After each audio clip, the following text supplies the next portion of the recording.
Mọi người cẩn thận vào. Vị trí từng chậu cảnh không được sai một ly nào. Lá rụng, bụi bặm trong sân không được để lại dấu vết nào đó. Hai người mau mang bình hoa ra ngoài đi. Sao hôm nay phủ rầm rộ thế này? Đến cả mama cũng nghiêm khắc hơn nhiều. Nhỏ tiếng thôi. Đây là để nghênh đón thái tử phi tương lai đó. Một người nhà quê như nàng ta sốt cũng thật tốt. Không ngờ còn vào được cả phủ tỉnh An Dương. Điện hạ, chúng ta đã vào kinh thành Tấn Quốc, sắp đến Dương phủ rồi. Minh Sư, giờ ta đã rời Yên Quốc, còn là đích trưởng nữ, bị phủ thừa tướng Tấn Quốc dứt bỏ ở quê, tự sinh tự diệt, không thể xưng điện hạ nữa. Thuộc hạ biết lỗi. Chỉ là điện, vì sao tiểu thư vẫn muốn dây dưa với cái hang sói phủ thừa tướng đó, lại còn gả cho tên thế tử ăn chơi trác táng? Tổ mẫu bị hại, phủ thừa tướng hiểm ác đã lộ rõ, mà kẻ hại tổ mẫu thì trong bóng tối. Ta điều tra tất cả, đều chỉ vào các chủ thính phong cát. Cái gọi là tai nạn rất có thể là một vụ sát hại được dàn dựng kỹ lưỡng. Mà giờ đây ở Tấn Quốc này, con cờ lớn nhất của ta chính là hôn ước với phủ tỉnh An Dương.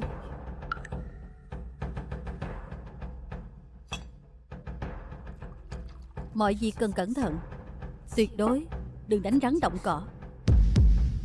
Dạ.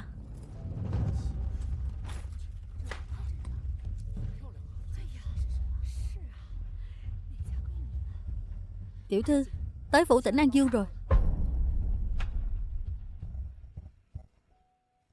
Không phải nói cháu dâu của ta được nuôi ở quê hơn chục năm sao? Sao không chỉ xinh đẹp, đoan trang, mà khí chất còn hơn người. Phủ tỉnh An Dương ta đúng là nhặt được báu vật rồi. Như thị à, ta và tổ mẫu của con dù đã định hôn ước từ lâu, nhưng sẽ không ép buộc con thành hôn. Thực ra cháu trai ta có hơi vô dụng, chỉ biết ăn chơi lêu lỏng.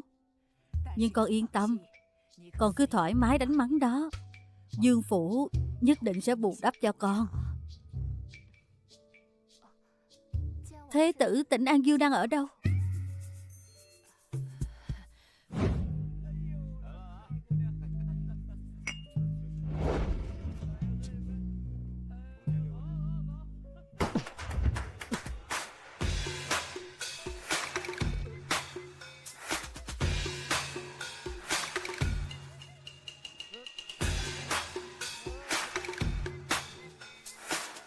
Uống nào. Hôm nay ta bao trọn tất cả mọi người phải chơi hết mình cho ta. Được, được, được, được, được, được, được, được. Thưởng cho các ngươi.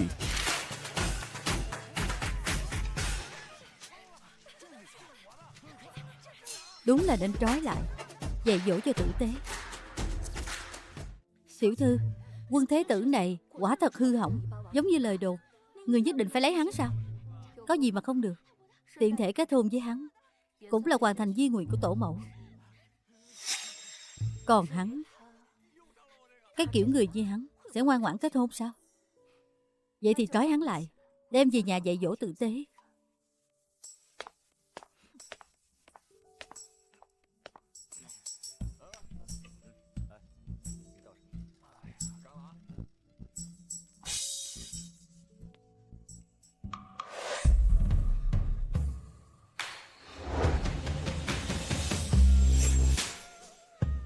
Ngươi chính là tiểu phu quân tương lai của ta. Mặt mũi thì khá đẹp trai đó, chỉ tiếc là khí chất trăng qua nặng quá. Hỗn xược. Nữ tử từ đâu đến mà dụ liêm sĩ đến vậy? Thế tử tỉnh An Dương ban ngày ban mặt đã ở đây, chìm đắm trong tủ sắt. Đúng là phong lưu tao nhã mà. Thế tử gia, chị này là ai vậy? Chắc là vị hôn thê từ nhỏ của ta, từ quê lên đó. Ta còn tưởng là ai chứ. Người chính là đại tiểu thư mà nhà họ Thẩm dứt ở quê sao? Sao sánh được với tiểu thư khuê cát như Thẩm tiểu thư? Dám đến Túy Xuân lầu, lên mặt dạy đời thế tử. Mau cút đi, đừng làm dơ mắt thế tử. Ngươi là cái thá gì? Ngươi, một thôn nữ vô tri, Cũng dám cản trở ở đây sao? Ngươi có biết các chủ thính phong cát quyền lực ngất trời do bệ hạ chỉ định không? Huynh ấy và ta Là gì? là bạn hữu của bạn hữu. Ta là bạn hữu của thế tử. Thế tử và các chủ là... Các chủ thính phong cát và thế tử là... Đồ vô dụng chỉ biết phá hoại này.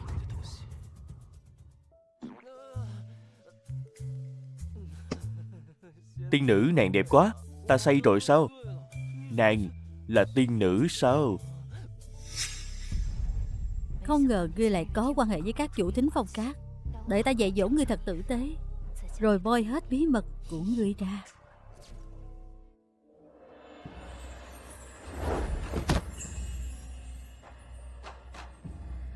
Vậy thế tử có muốn bỏ lại náo nhiệt này, cùng tiểu tiên nữ này về phủ thành hôn không?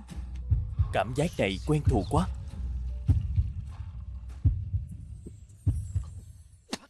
Ngươi... Ta không chịu đâu. Ngươi là cái thá gì mà cũng dám ép tiểu gia cưới? Minh Sương,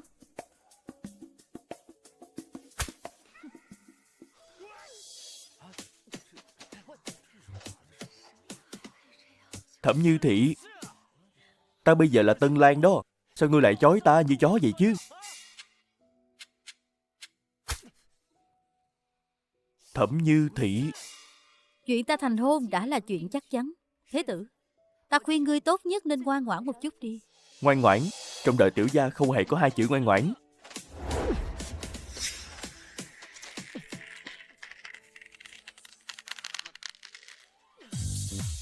Nói cho người biết đồ đánh đá, ta liều mạng với ngươi. Ta khinh, tiểu gia tự do rồi. Tiểu gia tự do rồi.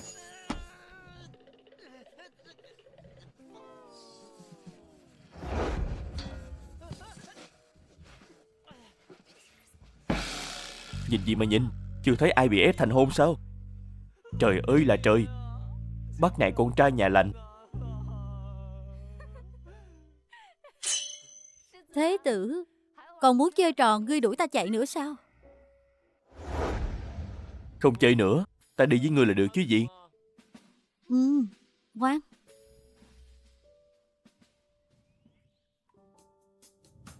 Đồ đánh đá chơi một mình đi. Ta không chơi cùng nữa.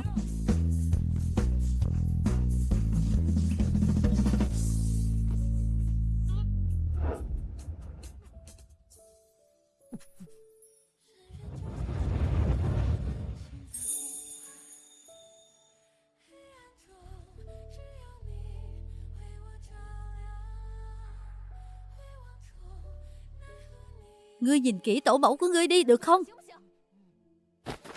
Bà ấy đã ngoài 70 rồi, còn phải lo lắng cho đứa cháu bất hiếu như ngươi. Ngươi nỡ lòng nào để bà ấy trở thành trò cười của cả kinh thành sao?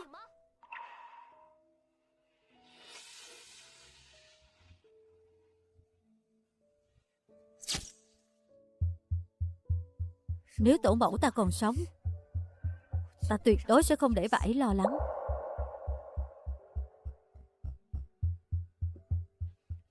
Nam tử hán đại trượng phu, bái đường thì bái đường. Ngươi tưởng tiểu gia sẽ sợ ngươi sao?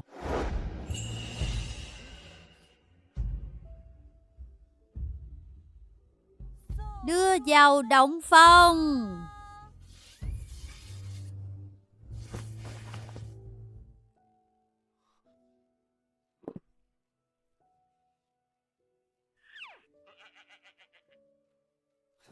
Thẩm Như Thị, người dám trơ trẽn quyến rũ bổn thế tử sao?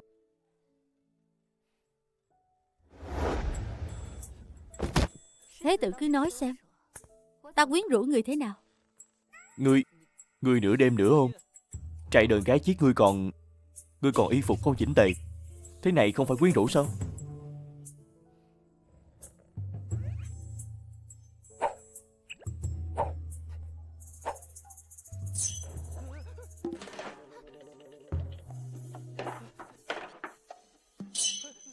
Ngươi đừng qua đây.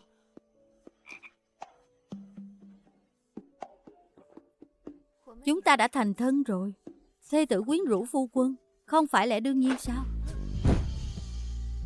Ta nói cho người biết, ta tuyệt đối không thể nào khuất phục trước sắc đẹp của ngươi đâu. Ồ, phu quân nói là ta có sắc đẹp sao? Ngươi, bổn thế tử băng thanh ngọc khiết, tuyệt đối không thể nào bị loại đàn bà đánh đá như ngươi làm bẩn. Được thôi, vậy quân thế tử băng thanh ngọc khiết, ta có một điều thắc mắc. Hôm qua Lưu Tề nói ngươi và vị các chủ Thính Phong Cát quyền lực ngút trời kia rốt cuộc có quan hệ gì đây? Quan hệ sao?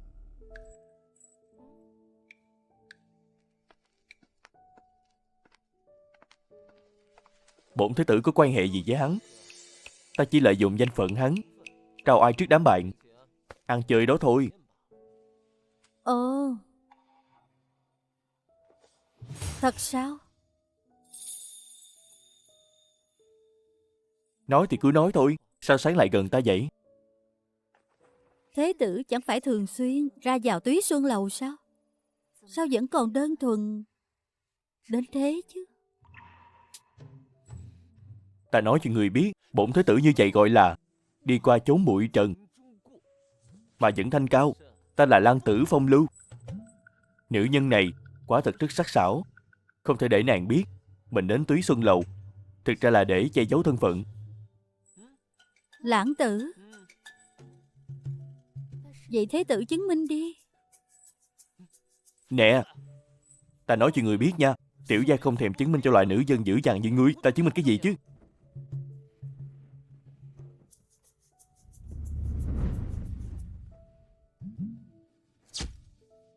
Không muốn nói thì thôi. Nhưng mà đã thành hôn rồi. Vậy từ ngày mai ngươi phải ở trong phủ chuyên tâm đọc sách luyện chữ. Nếu lười biếng, ta sẽ dùng roi để phạt. Ngươi muốn tiểu gia nghe lời ngươi sao? Ta nói cho người biết đừng. Người dám dọa ta sao? Tổ mẫu cứu con.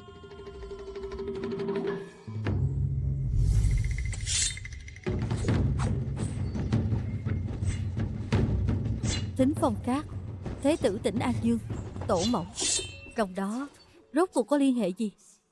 Và phải lợi dụng thế nào, tiểu thư? Người của chúng ta phát hiện từ đêm qua xung quanh Dương phủ đều có dấu vết của mật thám. Quan sát trong bóng tối, đừng đánh rắn động cỏ. Dạ. Việc ta giao sao rồi? Nô tỳ đã làm theo lời người dặn, tập hợp người hầu trong phủ tại cửa kho rồi. Không hiểu sao ta cứ thấy Quân Vô Hình và các chủ đó có mối quan hệ mật thiết. Nếu hắn không chịu nói, vậy ta sẽ nắm thớp hắn. Kế hoạch thuần phục phu quân bắt đầu từ hôm nay đi. Thế tử phi đã dặn rồi, từ hôm nay người phải học theo thứ tự tứ thư ngũ kinh. Hôm nay người phải đọc hết luận ngữ mới được ra khỏi phủ. Tứ thư, Dạ. ngũ kinh. Dạ. Bổn thế tử hỏi các ngươi, ngân lượng mỗi tháng các ngươi nhận được rốt cuộc là tiền của phủ tỉnh An Dương hay là tiền riêng của nhà họ Thẩm? Tất nhiên là của Dương phủ. Phủ tỉnh An Dương này rốt cuộc là họ Quân hay là họ Thẩm? Tất nhiên là họ Quân. Nhưng thế tử giờ là của thế tử phi. Tất nhiên là Dương phủ của thế tử.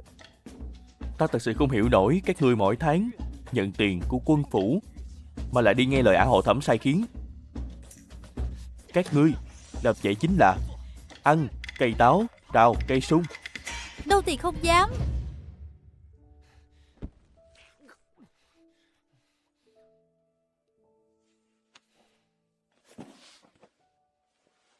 Thôi vậy, ta sẽ không so đo với nàng ta nữa. Các ngươi đi xem thử vị thế tử phi kia rốt cuộc đang bày trò gì. Dạ.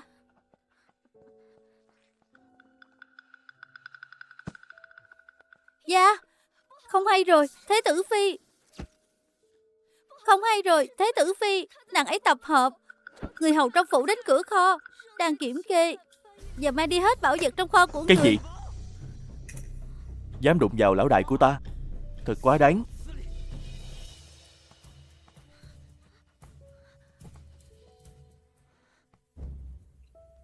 Lão đại, đó là một bức tranh. Đó là bạn chơi thổi nhỏ của Thế tử, cũng là người trong lòng duy nhất của ngài ấy. Chắc Phi trước đây vì làm mất bức tranh này bị Thế tử vạch trần chuyện lăng nhăng và bị xử tử rồi. Hả? Lần này Thế tử Phi phải làm sao đây?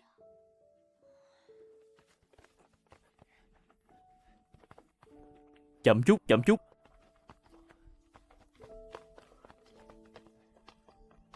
Để đó. Tiểu thư, ở đây có một bức tranh. Không hiểu sao thuộc hạ cảm thấy rất quen thuộc.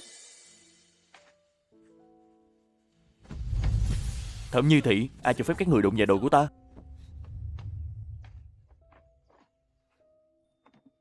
Đây là người trong lòng ta. Ngươi còn không bằng một sợi tóc của nàng ấy. Vậy ta nhất định phải xem nữ tử trong tranh này rốt cuộc là ai.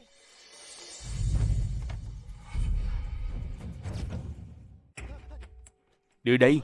Hỗn xược, lão đại của ta, người cũng xứng nhìn sao? Lão đại, 10 năm không gặp rồi. Các người thả ta xuống. Ngươi bảo ngươi biết bay mà. Bay xuống đi chứ, để tụi ta xem nào. Đúng vậy đó. Đại hiệp, bay xuống đi chứ. Tụi này sẽ không mắng ngươi là đồ không mẹ nữa. Các người nói đó nha. Bay thì bay. Mẹ ơi, nếu con ngã mất mạng, có phải sẽ được gặp mẹ không?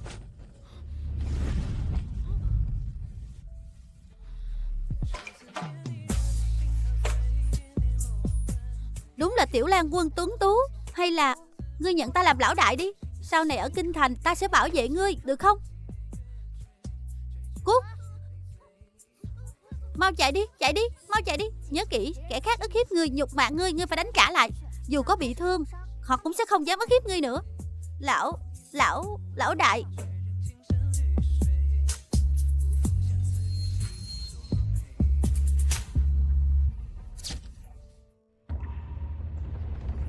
Thế tử có biết chăng? Ham chơi mất chí khí.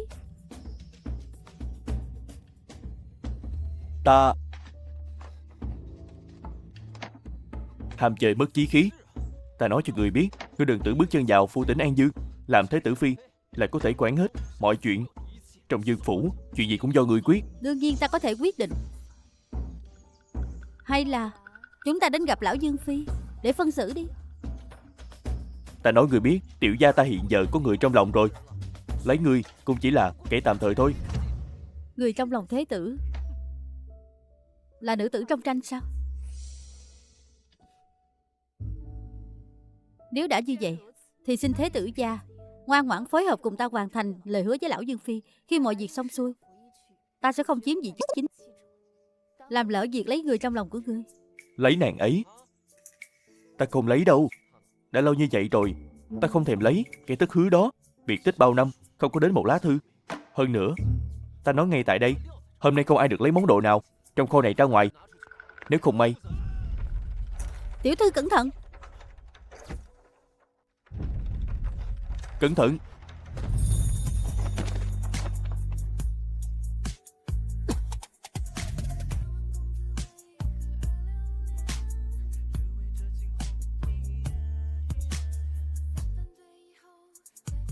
Thế tử, tiểu nhân có tội, tiểu nhân có tội.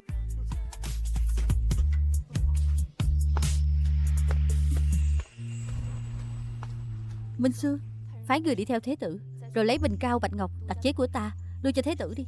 Dạ.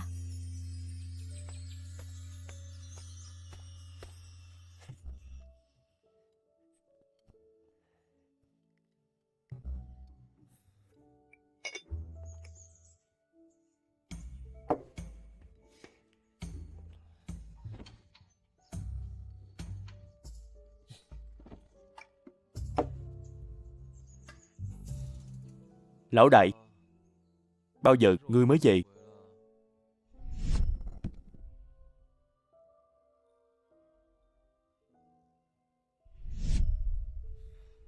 Lão đại, ngươi mau về đi. Nếu không về, e rằng đến loại dữ dằn như Thẩm Thư Thị, ta cũng sẽ bị thu hút mất. Nhìn đó kìa. Dừng tay. Chạy mau.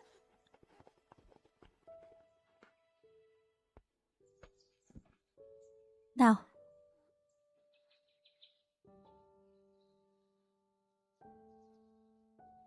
Người khác ức hiếp đệ, sỉ nhục đệ, nhất định phải đánh cả. Dù có bị thương, họ cũng không dám ức hiếp đệ nữa. Hiểu chưa? Dạ.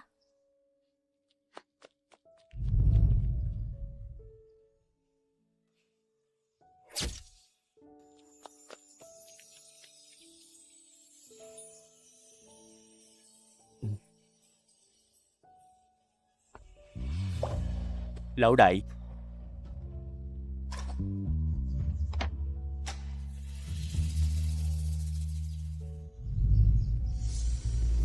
chẳng lẽ... Không ngờ Thẩm Như Thị đúng là lão đại. Trời không phụ ta.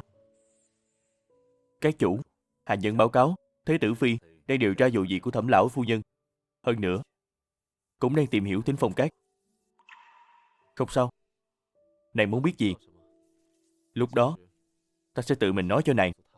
Nhưng mà có vẻ Thế tử phi khi nhắc đến Thính Phong Các, tâm trạng cực kỳ tức giận, như có thù sâu.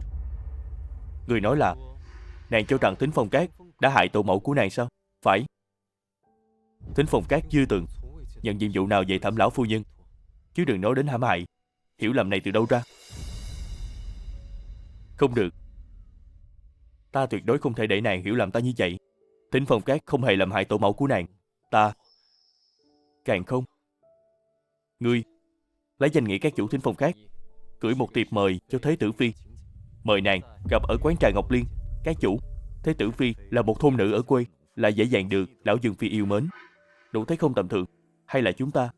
Không sao, ta hiểu nàng ấy sẽ không làm hại ta. Thuộc hạ lập tức đi truyền lệnh.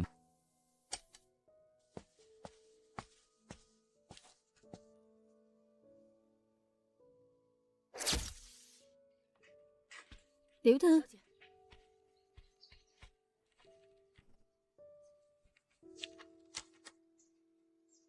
Quán trà Ngọc Liên. Người xem người mời đi. Các chủ Thính Phong Các. Chẳng lẽ chuyện chúng ta bí mật điều tra họ đã phát giác ra rồi? Lời mời này e rằng không có ý tốt. Hắn đã dám mời thì ta dám đến. Dù là tiệc hồng môn, ta cũng phải liều một phen, tìm hiểu rõ ràng.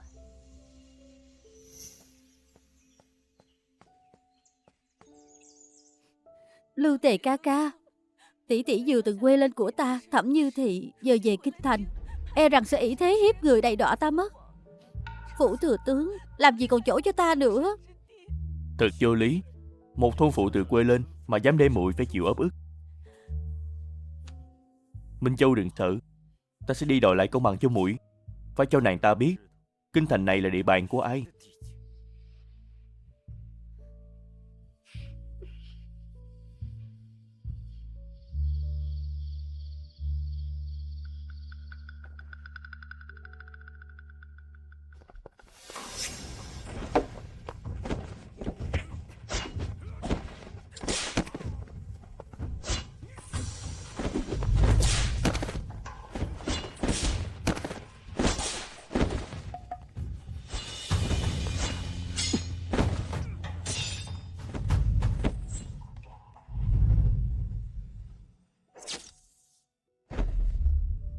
Người này là ai? Sao lại cứu mình? Các ngươi là ai? Sao dám đối xử như vậy với quý khách của Thính Phong Các? Ngươi là các chủ Thính Phong Các. Tên tiểu nhân thâm hiểm kia phái người ám sát ta, giờ lại đóng vai người tốt à?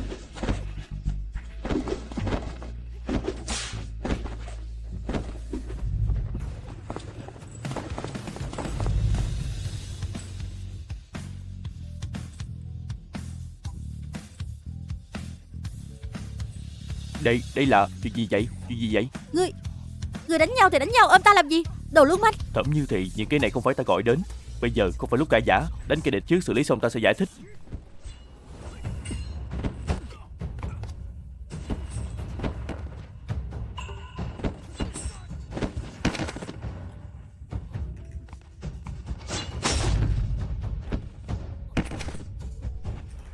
Đi mau, đi mau, đi mau.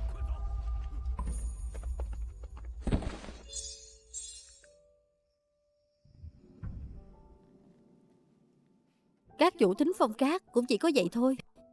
Ngươi gọi ta đến, rốt cuộc là vì điều gì? Đồ vô lương tâm. Chẳng phải vì nàng sao?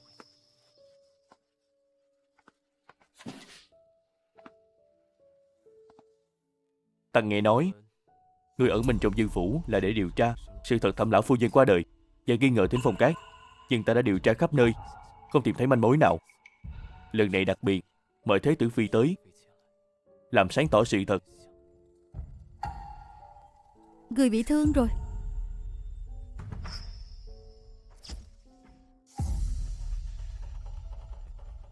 Có lẽ là mất máu quá nhiều, lúc nãy còn chưa thấy gì, bây giờ choáng váng quá.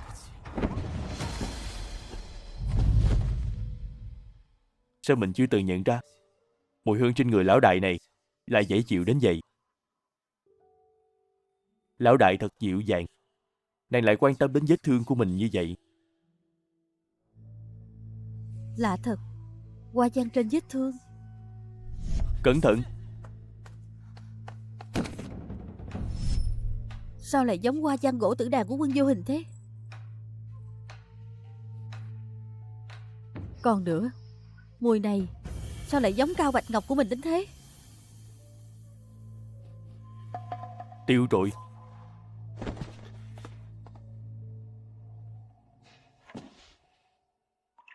Khi mọi việc xong xuôi, ta sẽ không chiếm vị trí chính thất, làm lỡ việc lấy người trong lòng của ngươi. Mình còn chưa giải thích rõ, nếu nàng biết thân phận thực sự của mình, chắc chắn sẽ rời bỏ mình. Đừng căng thẳng, vết thương nhỏ thôi. Vết thương nhỏ thôi. Thế tử phi, bọn các chủ lưu đeo mặt nạ, hành động này là phá vỡ quy tắc của ta. Quy tắc của các chủ tiểu nữ tất nhiên không dám mạo phạm. Thế tử phi, Thính Phong Cát ta trên nghe lệnh triều đình, dưới nhận sự ủy thác của dân. Hành vi xấu xa này có lợi gì cho Thính Phong Cát ta? Thính Phong Cát quả thật không có động cơ hại tổ mẫu. Chẳng lẽ thật sự có kẻ cố ý đánh lạc hướng? Tội danh vô căn cứ này, bọn các chủ cũng không nuốt trôi được. Hay là thế này, chúng ta hợp tác đi. Hợp tác? Đúng vậy, người ở nơi sáng có thể thông thả điều tra, ta ở trong bóng tối có thể điều động nguồn lực điều tra những góc khuất người không tiện nhúng tay. Được, ta đồng ý hợp tác. Nhưng nếu... Không nhưng gì hết. Tới lúc đó, Thế tử phi cứ việc tới tháo mặt nạ của ta. Tuyệt quá. Sau này mình có thể nhân danh các chủ Thính Phong Cát, danh chính ngôn thuận ở bên lão đại, bảo vệ nàng, giúp đỡ nàng.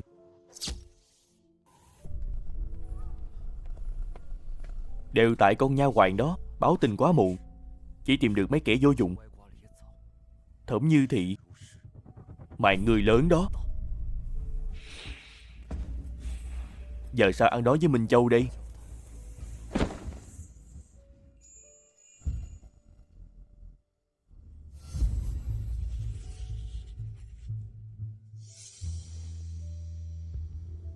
Nếu việc tổ mẫu bị hại không liên quan đến Thính Phong Cát, vậy kẻ có khả năng gây nhiễu tâm nhìn của mình nhất chính là nhà họ Thẩm. Tiểu thư, ám vệ báo tin ngày mai nhị tiểu thư sẽ đến Mặt Bảo Cát. Vừa hay Thế tử cũng đang thiếu giấy luyện chữ, ngày mai chúng ta cũng đến Mặt Bảo Cát xem sao. Dạ. Nào lại đây xem đi, trầu quả mới sáng nay đây. Dung công tử đích thân ghé thăm, thật là vinh hạnh cho cửa hàng quá.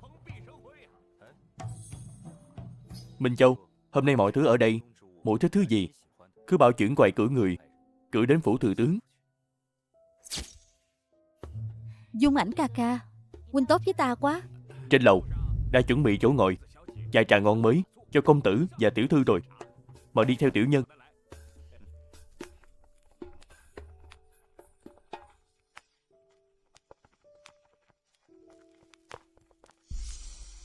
Thẩm Như Thị, sao lại là ả ta? Ả ta vẫn còn sống sao? Tên vô dụng lưu tề đến việc nhỏ này cũng chẳng làm xong. Đúng là đồ vô dụng. Dung Ảnh ca ca, ta muốn dạo quanh dưới lầu chút.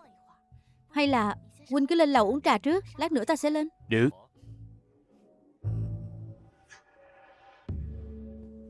Thẩm Như Thị, không ngờ ngươi còn sống.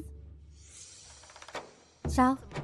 Ta không bỏ mạng ở quán trà nên ngươi thất vọng à? Quả nhiên là ngươi. Vùng quê này đúng là nghèo sơ nghèo xác, nghèo rớt mồng tơi, ăn mặc quê mùa như vậy. Nhưng hôm nay gặp ngươi, ta mới hiểu ra ngươi không phải đối thủ của ta. Ta cảnh cáo ngươi đừng có đến trước phủ thừa tướng ăn xin. Phụ thân sẽ không nhận ngươi là con gái đâu. Ta đang nói chuyện với ngươi đó, ngươi có nghe không? Nếu ngươi dám đi, ta sẽ bảo phụ thân bán ngươi đi đó. Cút đi. Ngươi là cái thá gì mà dám đụng vào ta? Ngươi, đồ nhà quê nghèo hèn như ngươi dựa vào đâu?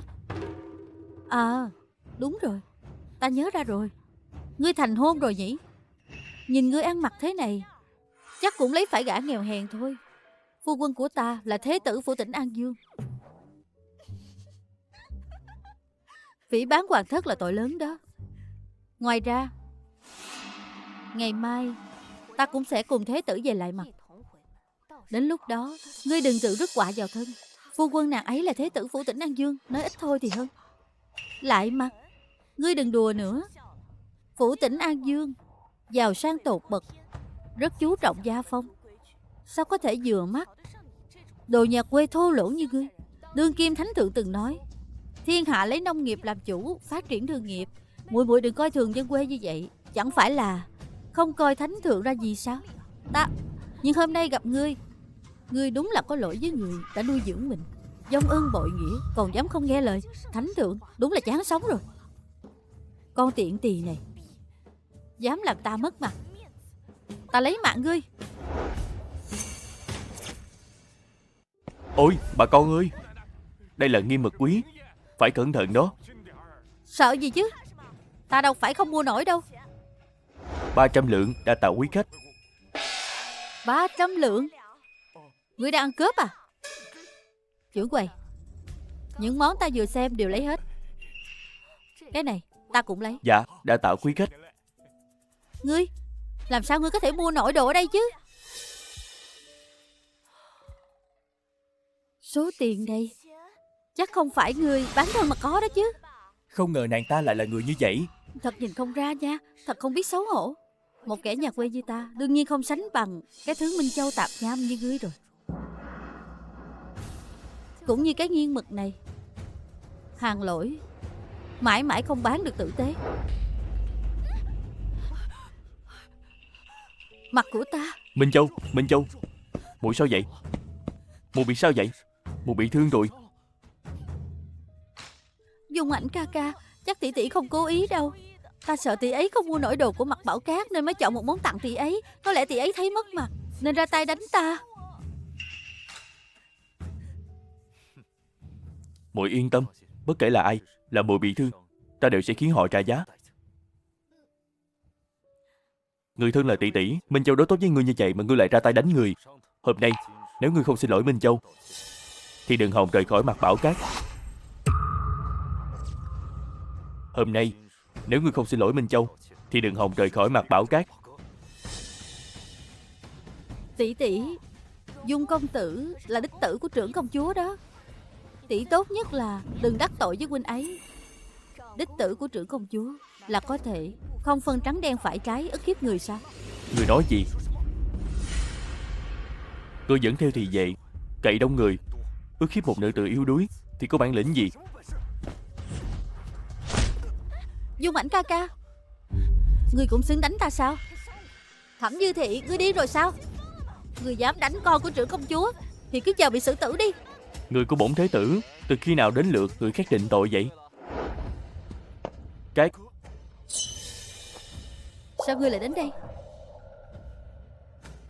Chẳng lẽ vị này chính là người trong lòng các chủ sao? Tiêu rồi, mình đã làm gì vậy? Sao ngươi lại đến đây? Nàng mắng ta làm gì? Chẳng lẽ tiền nhân này thật sự quyến rũ được thế tử tỉnh An Dương ư? Kinh thành ai mà chẳng biết thế tử tỉnh An Dương trăng qua, nói không chừng chỉ là món đồ tiêu khiển, tình nhân mà thôi. Thế tử ca ca, huynh phải đòi lại công bằng cho Minh Châu. Thẩm Dư Thị cố ý hại người, còn đánh ta bị thương. Người thô lỗ vô lễ thế này sao xứng ở lại phủ tỉnh An Dương? Này ấy không xứng, chẳng lẽ ngươi xứng sao? Ta... Dung Ảnh, đây là nữ nhân của ngươi sao? Các chủ chưa từng bảo vệ nữ tử nào như vậy. Chẳng lẽ cô ấy là người mà các chủ đã chọn? Mắt nhìn của Dung công tử thật là kém. Ngươi... Minh Châu, mau xin lỗi đi.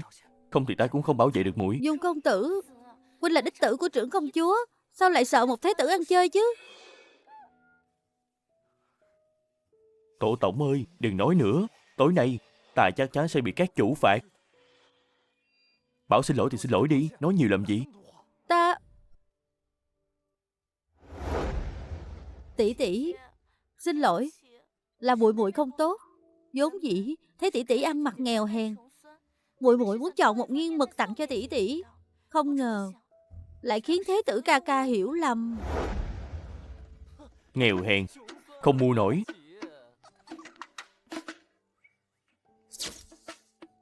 Nghèo hèn, không mua nổi. Phủ tỉnh An Dương ta không thiếu nhất chính là tiền. Trưởng quầy, đem tất cả những thứ đắt giá nhất của tiệm ra đây cho ta. Ta muốn cho phu nhân đập chơi. Thế tử đợi một lát, tiểu nhân sẽ mang đồ. Đến ngày. Khoan đã, ta nhận lòng tốt của thế tử, nhưng nếu đập dở hết đồ ở mặt Bảo Cát này, chẳng phải quá phí sao? Không tốt cho danh tiếng của thế tử. Vậy thì nghe thế tử. Trưởng quầy à, chỉ cần bộ này thôi. Dạ.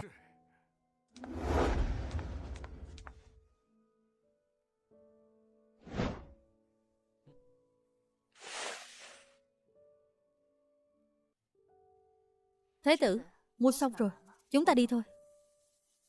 Mắt nhìn kém thiệt. Ta... Thế tử đi thông thả. Chẳng lẽ mắt nhìn của đại thống lĩnh Thính Phong Cát thật sự kém lắm sao? Thôi bỏ đi, nghe lời các chủ chắc chắn bình an. Minh Châu, ta quyết định sẽ học hành thật chăm chỉ. Yêu đương có ảnh hưởng đến việc tiến bộ. Vậy nên giờ chúng ta đừng gặp nhau nữa. Ta về đọc sách đây. Cáo từ. Thẩm Như Thị, người dám sỉ nhục ta trước đám đông, còn phá chuyện tốt của ta. Ngày mai lại mặt, ta nhất định sẽ bảo cha mẹ dạy ngươi một bài học.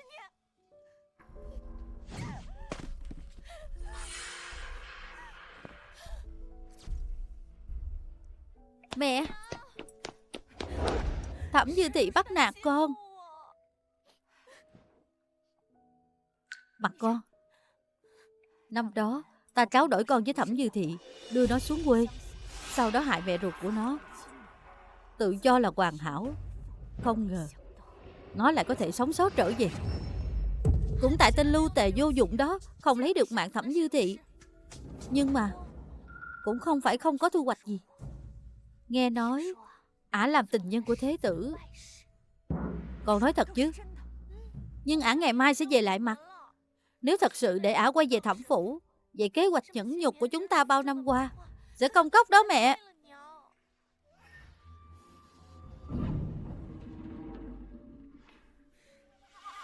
Hiện tại ở kinh thành ai cũng khen ta độ lượng lễ nghĩa, bỏ mặt con ruột của mình, yêu thương hết mực. Con của vợ trước, giờ phụ thân con cũng đối xử với ta tốt hơn. Nếu thật sự nó dám trở về, chúng ta sẽ dùng lễ nghi đè bẹp nó. Chúng ta cứ thế này.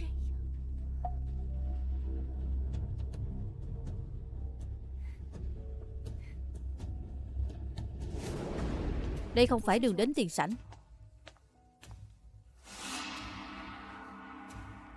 Tỷ tỷ tinh mắt đó, đây quả thật không phải đường đến tiền sảnh, là do ta bảo quản gia dẫn tỷ đến đây đó. Ao sen này là năm ta 7 tuổi, thích ngắm mưa rơi trên lá sen.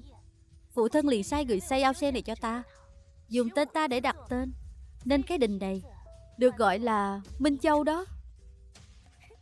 Tỷ tỷ nhìn xem, phụ thân tốt với ta biết bao.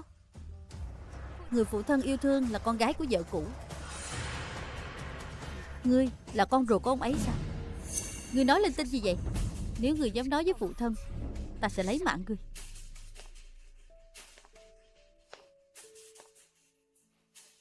Thật ra tổ mẫu đã sớm biết việc người mẹ làm thiếp của ngươi tráo đổi hai chúng ta.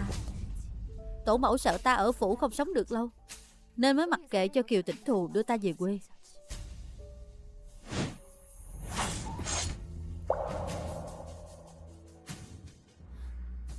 Sen liền cành cùng một gốc, luôn chỉ một cây có thể sống.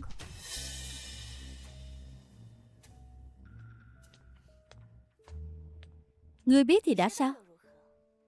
Lẽ nào phụ thân sẽ tin ngươi sao? Đừng quên, ta là tiểu thư Khuê Cát được phụ thân nuôi dạy đó. Nhưng tỷ tỷ có một câu nói rất đúng: sen liền cành không sống đôi. Nỗi nhục ta phải chịu hôm qua, hôm nay nhất định sẽ đòi lại.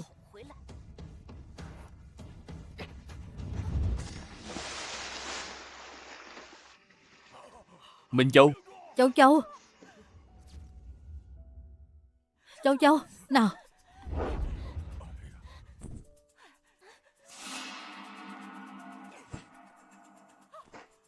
Ngươi. Đồ sao chổi kia, chỉ biết gây chuyện thôi. Minh Châu tốt bụng dẫn ngươi đi dạo, ngươi lại nhẫn tâm muốn hại nó. Đồ mất dạy kia, vừa vậy đã hại Minh Châu. Nếu Minh Châu có mệnh hệ gì, ta... Phụ thân cho rằng ta đẩy nó sao? Ngươi, phụ thân, mẫu thân, tỷ tỷ chắc cũng không cố ý đâu. Là con đứng không vững. Giả bộ cái gì?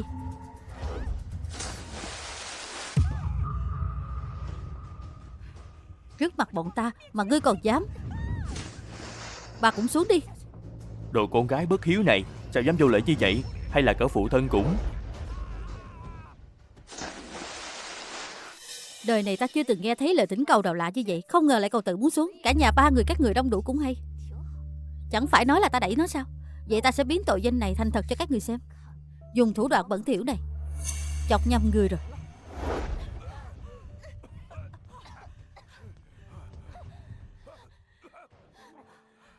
Nếu ta thực sự muốn hại nó thì dễ như bóp nát một con kiến. Cần gì phải dùng thủ đoạn bỉ ổi này. Thẩm Như Thị, ngươi làm hại muội muội, chống lại cha mẹ, đúng là mất hết phép tắc. Kiều Tĩnh Phủ, bà nghĩ bà xứng là mẫu thân của ta sao? Ngươi. Ta đương nhiên không có đứa con gái làm tình nhân tự hạ thấp mình như ngươi. Tình nhân? Đồ cũng biết xấu hổ. Mặt mũi nhà hậu Thẩm bị ngươi làm mất hết rồi. Người đâu? Lấy gia pháp. Ta phải đánh đổi đồ tai họa, làm bại hoại gia phong này. Ông không hỏi ta một câu nào, chỉ dựa vào lời phiến diện của bà ta mà định tội ta sao? Đúng là bị dông che mắt. Giữ chặt nó lại, đánh cho ta. Ta xem ai dám. Ngươi còn dám hỗn sự? Thẩm Diễn Thương, hôm nay ta đến là để cho ông một cơ hội hoàn thành di nguyện của tổ mẫu, đón ta về Thẩm phủ. Ý ngươi là bảo ta đón đứa con gái sống lâu ở quê như ngươi và dứt bỏ Minh Châu mà ta đã dốc tâm huyết bồi dưỡng bấy lâu sao? Tổ mẫu nói không sai chút nào. Ông đúng là ngu ngốc. Thẩm Như Thị, cười lão tuét, xử theo gia pháp. Dừng tay.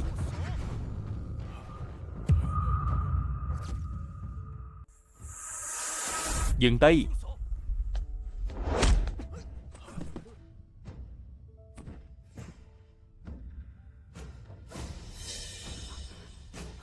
Thế tử, sao ngài lại tới đây? Nếu bổn thế tử không tới thì các ngươi sẽ tiếp tục ức hiếp phu nhân của ta. Ông già, câm miệng lại đi. Nếu không phải tiểu gia tới nhanh, chỉ bằng thân chủ của nương tử nhà ta, phủ thừa tướng các ngươi hôm nay sẽ bị một mình nàng lật tung lên đó, hiểu không? Thế tử, ngài nói đùa rồi. Vừa rồi đứa con bất hiếu này đã hành động ngang ngược trước bao nhiêu người, trước mặt bao người. Ai thấy? Thế tử ca ca, thật ra không thể trách tỷ tỷ đâu, là Minh Châu tự mình bất cẩn nên mới... Cái loại sen trắng được nuôi từ nước cống, chuyện đến tự mình cũng tin rồi sao? Đâu như nương tử yêu quý của ta là đóa hồng dại có gai, đâm cho người ta sảng khoái tinh thần. Xem ra là nhị tiểu thư tự bất cẩn rơi xuống nước. Ta không có ý đó.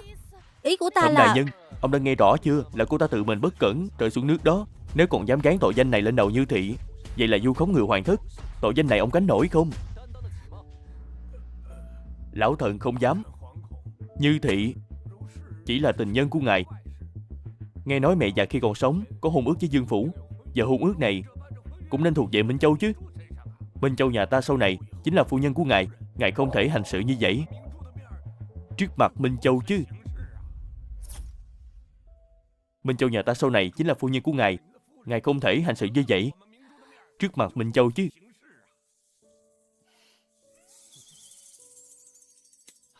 Ánh mắt gì thế này? Dính nhớp nháp như có cóc bọ trên chân vậy. Đúng là ghê tởm. Khoan đã, ông vừa nói Như Thị là tình nhân của bổn thế tử sao? Dù là tình nhân hay thiếp thất, thế tử hành động như vậy chính là giẫm đạp lên danh dự của phủ thừa tướng. Đồ tiêu chuẩn kép. Khi các người liên thủ bắt nạt nương tử của ta, sao không nghĩ tới danh dự của mình? Ta nói cho người biết, hôn ước đó là do tổ mẫu nhà ta và Thẩm lão phu nhân định ra. Các ngươi muốn nhường hôn ước cho Thẩm Minh Châu đến vậy, thà rằng hãy xuống âm phủ trước, để Thẩm lão phu nhân tự mình xem xét, xem bà ấy có đồng ý hay không. Ngài... Chuyện của phủ thừa tướng dơ bẩn quá. Ta và Như Thị không dám can thiệp đâu.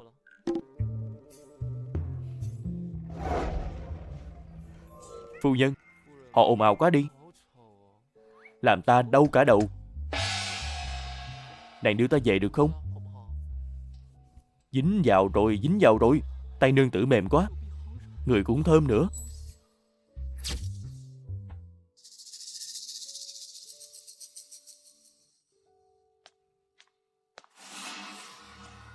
Con cũng là đích nữ phủ thừa tướng, dựa vào đâu mà con không được làm thế tử phi chứ?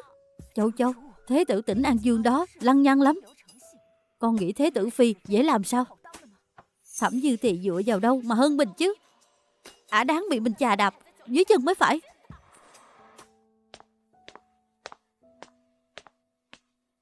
Ôm suốt cả đường. Thế tử rất thích tay của ta sao? Không, không thích. Ta không thích đâu nha. Ta thích. Ta rất thích. Thôi bỏ đi. Ta có nói gì ngươi cũng không hiểu. Tiểu gia còn có việc, đi trước đây.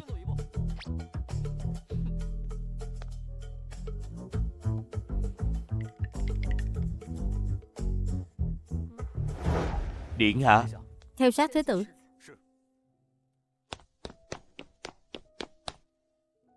Tiểu thư, lỡ thế tử phát hiện bị chúng ta theo dõi, giận thì sao? Hắn sẽ không giận ta đâu. Đi thôi, chúng ta đi gặp lão Dương Phi. Giờ chỉ có bà ấy đồng ý giúp ta thôi. Tổ mẫu, hoa người trồng đẹp thật đó. Đóa hoa này nở đẹp thật. Tổ mẫu, con có chuyện muốn nhờ người giúp. Con có chuyện muốn nhờ người giúp. Chỉ cần ta làm được, nhất định sẽ giúp. Con muốn nhờ người điều tra nguyên nhân tổ mẫu con ra đi. Dù các chủ nói sẽ giúp mình làm rõ sự thật, nhưng mình cũng không thể hoàn toàn tin tưởng hắn. Tự mình làm vẫn an tâm hơn. Con ngoan, chuyện này rất quan trọng. Con cứ nói đi, con cần gì? Con muốn bản khám nghiệm tử thi. Chỉ là thứ này lưu trữ ở kho hồ sơ của nha phủ. Ngoại hình bộ và đại lý tự không ai có quyền tra cứu.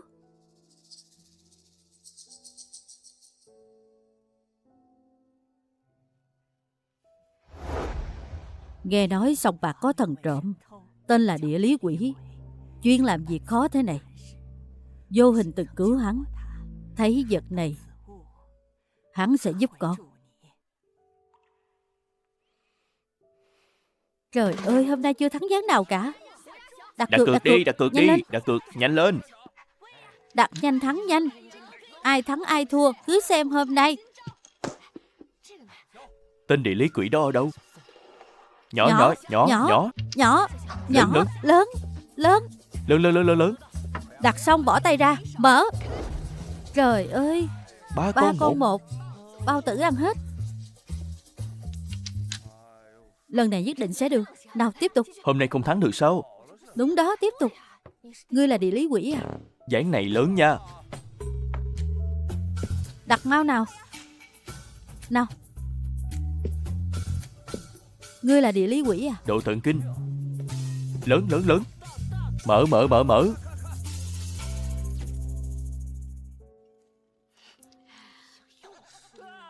Đáng ghét. Hết sạch tiền rồi mà thằng nhóc đó vẫn chưa tới. Ngươi là địa lý quỷ à?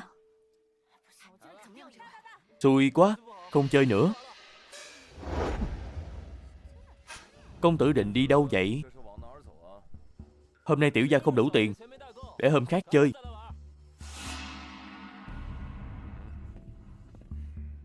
Nè, Bùi lão gia, ngươi đổi nghề rồi sao? Đổi sang ăn cướp rồi hả? Ngài là thế tử gia, tiểu nhân đâu dám. Chỉ là sòng bạc. Mới đổi quy tắc. Một ván 5 lượt. Chưa chơi xong không được đi. Đổi quy tắc từ lúc nào vậy? Sao tiểu gia không biết?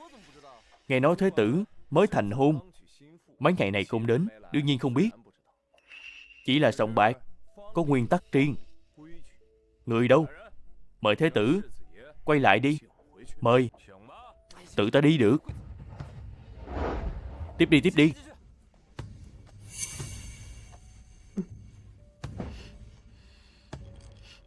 Tiếp đi, tiếp đi. Nào. Bùi lão đại, để ta chơi với ngươi. Sao ngươi tới đây?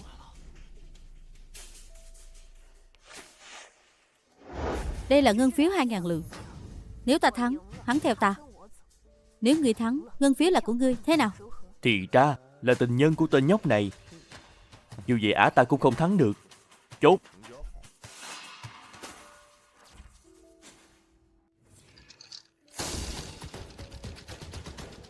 Lát nữa người ném ngân phiếu xuống, rồi cứ vậy đi luôn. Nghe rõ chưa? Ta chặn phía sau. Ta đường đường là thế tử, sao có thể để nữ nhân của mình chặn sau cho mình chứ? 3 con 5. 3 con 6.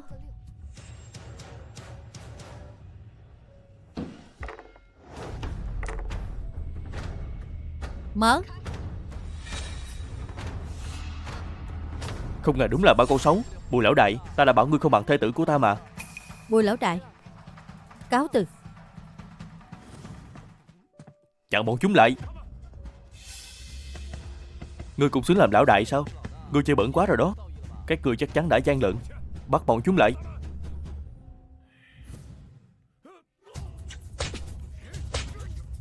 Nương tử thuộc ai phong?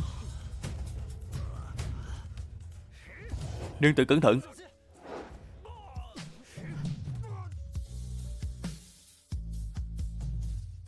Hắn biết võ công. Sao vậy? Bộ thấy ta đẹp trai quá hay gì? Yêu ta rồi sao? Chạy mau.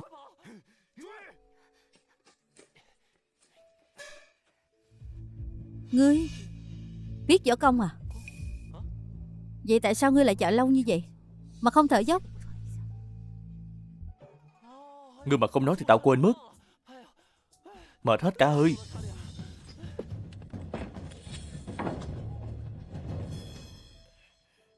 Ai cho ngươi cái gan dám đuổi theo một mình? Thuộc hạ địa lý quỷ bái kiến.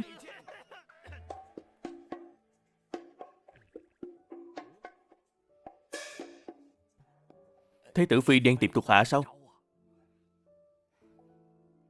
Đây là 1.000 lượng. Giúp ta đến kho của nhà phủ tìm một bản khám tử thi cũ.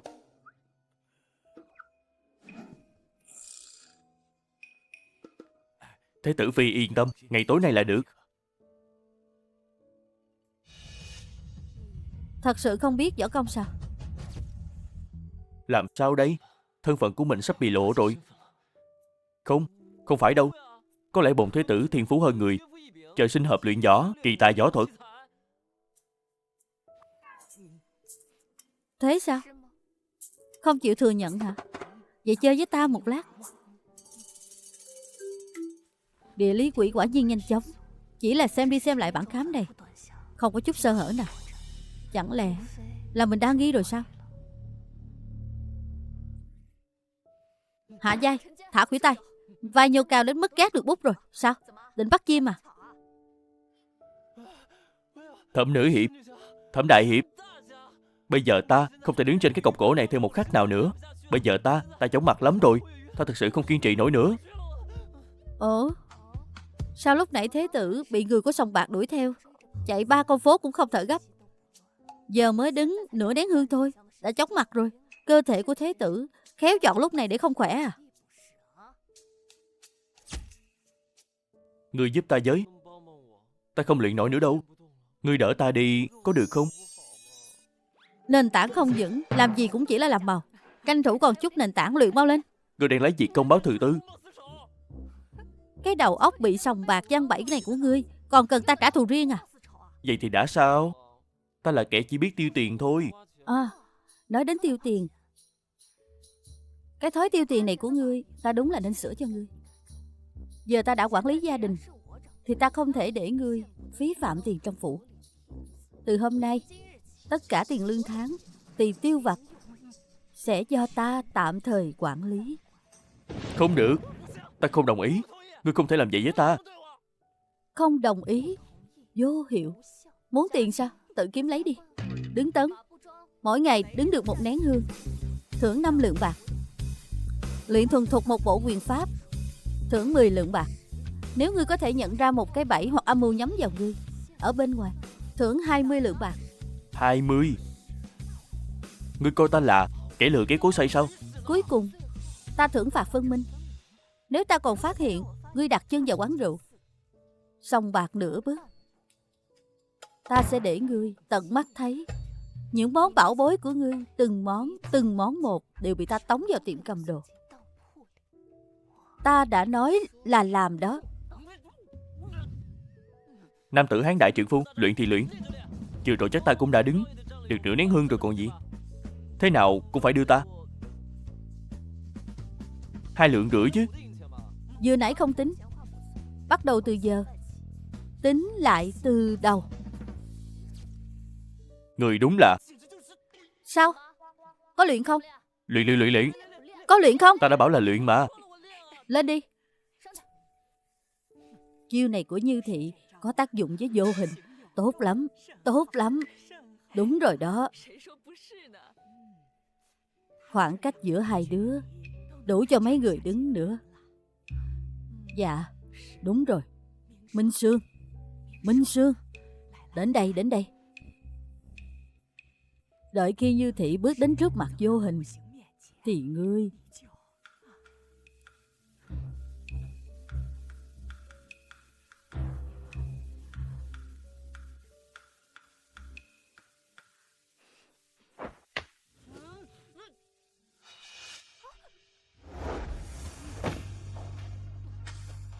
mềm quá, thơm quá.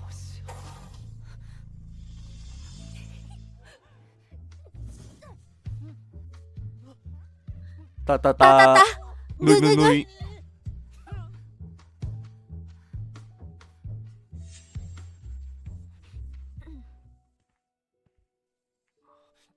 Trời ơi, không ngờ mình lại hôn nữ tử yêu quý rồi. Xem ra cái chủ này phải tự mình ra tay, giúp nương tử đạt mục tiêu. Đây là bản khám tử thi của nha phủ. Ta đã xem rất nhiều lần rồi, không phát hiện sơ hở. Bản khám càng hoàn hảo, càng là đường cùng. Ngươi càng dây dưa, càng trúng kế của hung thủ. May mà ta đã có chuẩn bị.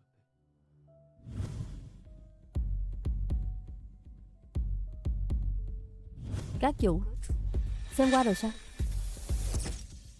Bổn các chủ biết rõ mọi chuyện trên đời. Bản khám này quả thật không sai. Nhưng vài ngày tới, trước khi Thẩm lão phu nhân mất, người hầu cũ của bà ấy từng rời khỏi phủ thừa tướng, sau đó mất dấu luôn. Là ai? Vẫn đang điều tra, người đó làm việc rất gọn gàng.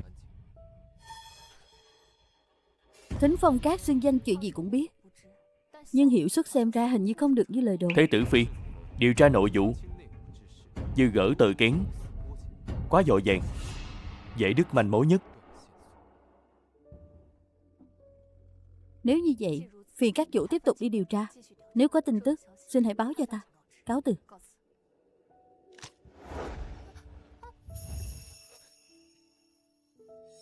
lại được ôm nương tử yêu quý rồi, mềm mại thơm ngát, thật khiến người ta say đắm. Thế tử phi, sau này vẫn nên cẩn thận hơn. Nếu cứ như vậy, bị thế tử gia của người thấy được, e là sẽ phá tan tành thính phòng cát của ta mất. Đôi mắt đẹp quá, sao lại quen thuộc như vậy chứ?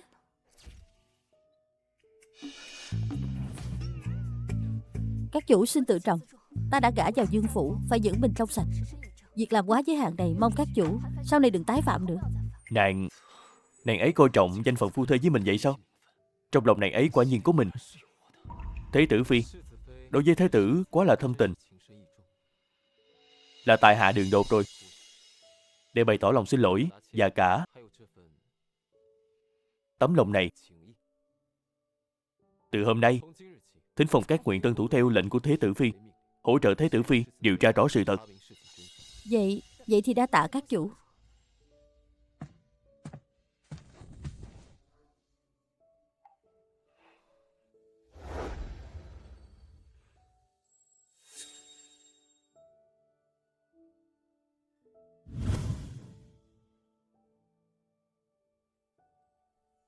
Rõ ràng là đồ háo sắc, nhưng sau khi hắn lại gần mình lại chẳng ghét bỏ chút nào. Tiểu thư, đây là thứ Tôn Mama vừa gửi đến, nói là di chúc lưu lại ở quan phủ của lão phu nhân. Lão Dương Phi đặc biệt sai người lấy về rồi. Tốt lắm, ta đang lo không có cớ để đòi lại của hồi môn của tổ mẫu để lại cho ta. Minh Sương, ngày mai đến phủ thừa tướng. Có thứ này rồi, ta muốn xem thử người nhà họ Thẩm còn dám chiếm tài sản không trả không. Còn một chuyện nữa, chuyện sòng bạc đã điều tra rõ. Thế nào? Là nhị tiểu thư đã mua chuộc Bùi lão đại trưởng quỹ sòng bạc, đưa 500 lượng bạc, muốn lập mưu khiến thế tử nợ nần chồng chất. Nếu không trả được thì sẽ công khai phế ngón tay sỉ nhục, muốn thế tử và người cùng thành trò cười cho kinh thành. Nếu ta đã chán sống, vậy ngày mai sẽ dạy dỗ luôn.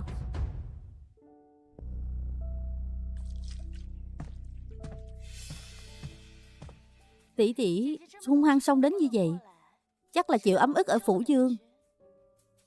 Về nhà mẹ đẻ trút giận à? Thẩm Minh Châu, ai cho ngươi cái gan dám động đến phủ tỉnh An Dương? Tỷ tỷ đang nói gì vậy? Muội muội không biết gì cả. Không biết sao? Xem ra nước ao lần trước chưa khiến ngươi tỉnh táo. Nếu ngươi thích gây chuyện như vậy, bàn tay này của ngươi cũng đừng hòng dưỡng nữa. Thẩm Như Thị, ngươi định làm gì? Mẹ ơi! Tỷ tỷ xông đến đây nói con hại tỷ ấy, nhưng con có biết gì đâu. Thẩm Như Thị, ngươi chẳng qua chỉ là tình nhân của thế tử tỉnh An Dương. Thật sự nghĩ mình có thể muốn làm gì thì làm sao? Chắc là tỷ ấy giận vì tổ mẫu để lại tài sản cho con làm của hồi môn nên ấm ức thôi. Nhưng đó là do tổ mẫu thương con, liên quan gì đến con đâu. Thẩm Như Thị, ta mới là đích nữ, danh ngôn chính thuận của phủ thừa tướng. Dù ngươi có về thì cũng đừng hòng cướp đi thứ thuộc về ta.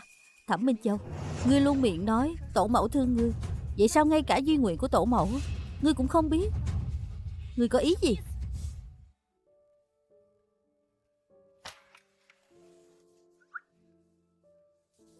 Các chủ, chúng ta cứ bám theo thế tử phi ra ngoài, còn nghe lén nữa. Thế này không hay đâu. Ngươi biết cái gì chứ? Hiện giờ trong phủ thừa tướng tôi là sói lai hổ báo. Ngươi biết không? Nếu thế tử phi bị hiếp, ta sẽ kịp thời xuất hiện anh hùng của mỹ nhân.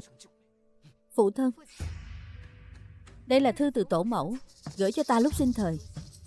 Trong thư có nói rõ tài sản của tổ mẫu đều để lại cho ta làm của hồi môn. Hôm nay xin phụ thân kiểm kê rõ, trả cho con gái. Đồ con gái bất hiếu!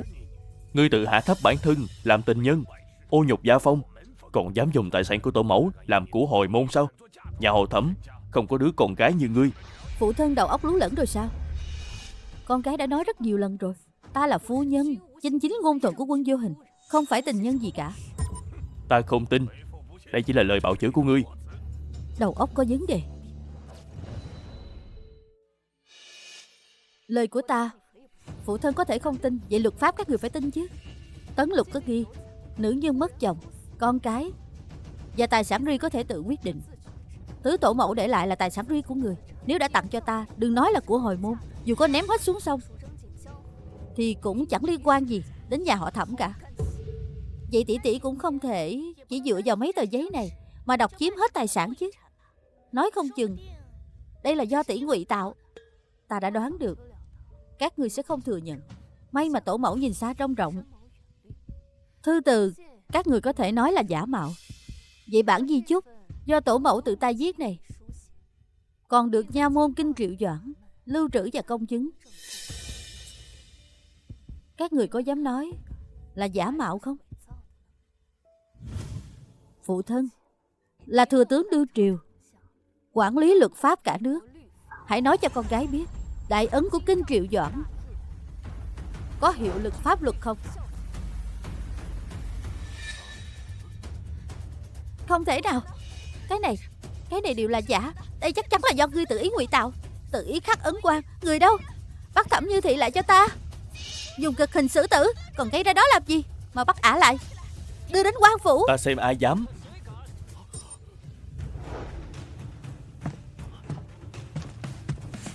Phủ thừa tướng chiếm đoạt tài sản mẹ đã khuất, cướp của hồi môn của con gái, đúng là khiến bồn thế tử mở mang tầm mắt.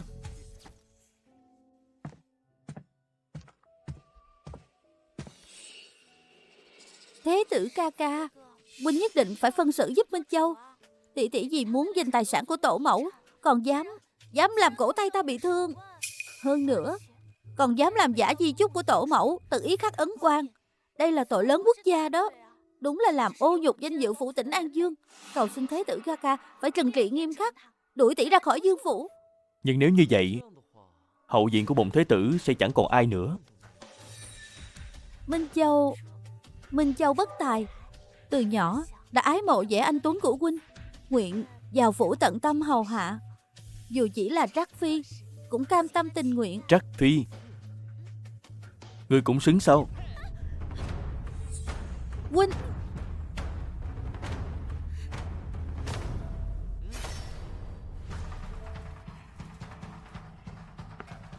hôm nay bồn thế tử muốn nói với các ngươi, phần di chúc được lưu ở nha môn Kinh Triệu Doãn này chính là tổ mẫu của bồn thế tử, lão Dương phi phủ tỉnh An Dương. Đêm qua sai người dựa vào lệnh của phủ tỉnh An Dương, đặc biệt mang đến, đích thân đưa cho Như Thị. Chẳng lẽ ngươi nghi ngờ cả Kinh Triệu làm gì không tốt sao? Hay là nghi ngờ lão Dương phi phủ tỉnh An Dương thông đồng với cháu dâu, làm giả văn thư? Thẩm thừa tướng, nếu ông vẫn chưa tin, vẫn thấy di chúc này có gì đó bất thường, có cần mời Kinh Triệu Doãn đến đối chất trực tiếp không? Lão thần không dám. Là lão thần hồ đồ. Lão thần sẽ sai người mang của hội môn của Như Thị đến ngay.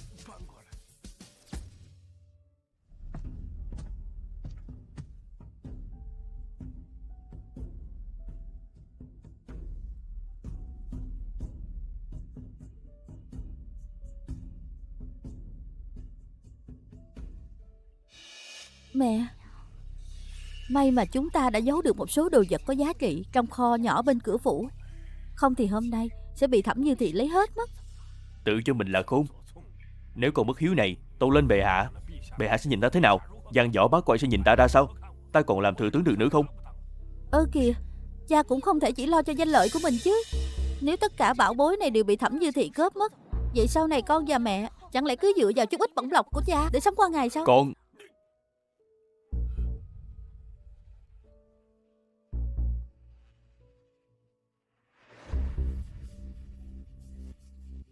Phụ thân, con đã kiểm kê xong. Còn thiếu 3 bộ trang sức vàng đỏ điểm lông chàm, 1 đôi trâm ngọc trắng tinh xảo, 5 đôi hoa tai ngọc trai Đông Hải, 12 xấp lụa dân cẩm, 8 xấp lụa thục cẩm, 1 áo choàng khổng tước, 1 cây cổ cầm củ tiêu hoàng bội, 4 đôi bình sứ quan triều tước, 3 hòm vàng, 5 hòm bạc. Trên đây tổng cộng 78 món. Chuyện này có lẽ là do lâu năm rồi, nhất thời khó mà tìm đủ. Đợi ta sau này, thừa tướng đại nhân, phu nhân của bổn thế tử có thể để các ngươi nợ dai bắt nạt như vậy sao?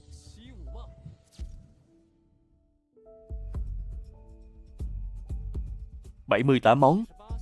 Được, Được lắm. Nè. Trời, việc này...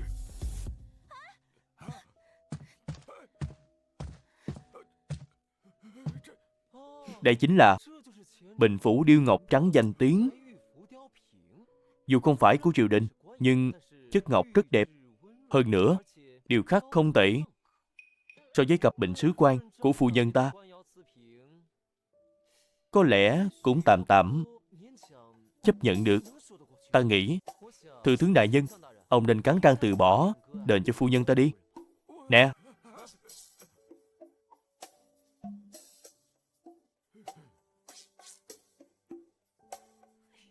Thẩm phu nhân, bộ trang sức bằng vàng đỏ đính hồng ngọc. Trên đầu bà cũng khá đẹp đó. Dù đá quý không đẹp lắm, nhưng số vàng nạm này cũng không ít đâu. Dư sức đổi một bộ điểm lông chàm đó. Này, này.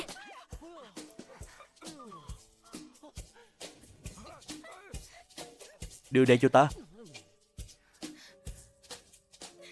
Trời, Bất cứ thứ gì chúng ta thấy được, lấy hết về đây cho bổn thế tử.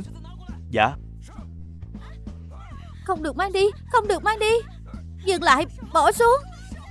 Thế tử, ngài muốn tịch biên nhà lão phu sao? Tịch biên? Thưa tướng đại nhân, lời này của ông có hơi quá rồi. Số còn lại đó, ông tự mình bù lại. Hay là để bổn thế tử viết đơn trình báo, nộp lên ngự sử đại, nhờ các vị ngự sử đại nhân đến điều tra tận nơi. Ngài đang uy hiếp ta sao? Uy hiếp sao? Phu nhân, nàng xem ông ta hung hãn quá, làm sai mà còn lớn tiếng quát mắng người khác. Hôm nay, con gái sẽ mang mấy thứ trong sân đi trước. Đợi đến khi phụ thân bổ sung đủ số còn lại, cứ sai người báo, con gái sẽ tự đến lấy. Ngươi... Muốn hãm hại nương tử yêu quý của ta, cũng phải hỏi xem tiểu gia ta có đồng ý không chứ. Phụ thân, chẳng lẽ chúng ta thật sự phải giao hết mấy thứ giá trị này cho Thẩm Chư Thị sao? Ta đã nói với hai người rồi, đừng có mà làm việc mất cả chị lẫn chài. Ôi lão gia, Thẩm Như Thị, dù ngươi có lấy được, ta cũng sẽ không cho ngươi mạng để hưởng.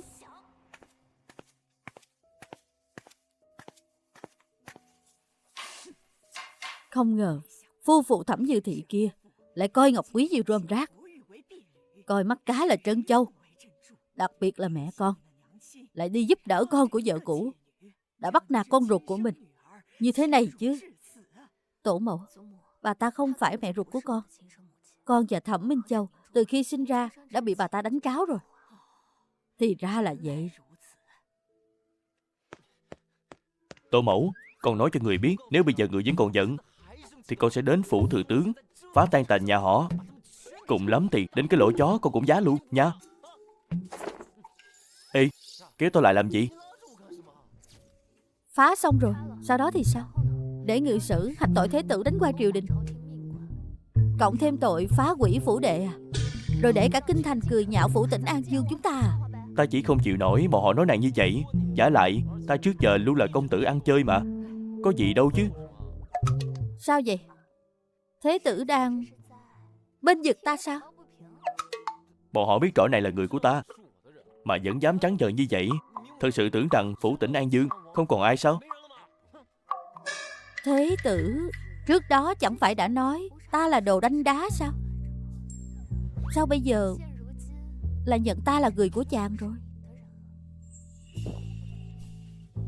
Đó là vì tiểu gia chưa biết, nàng lại mềm mại quá. Lại cái gì?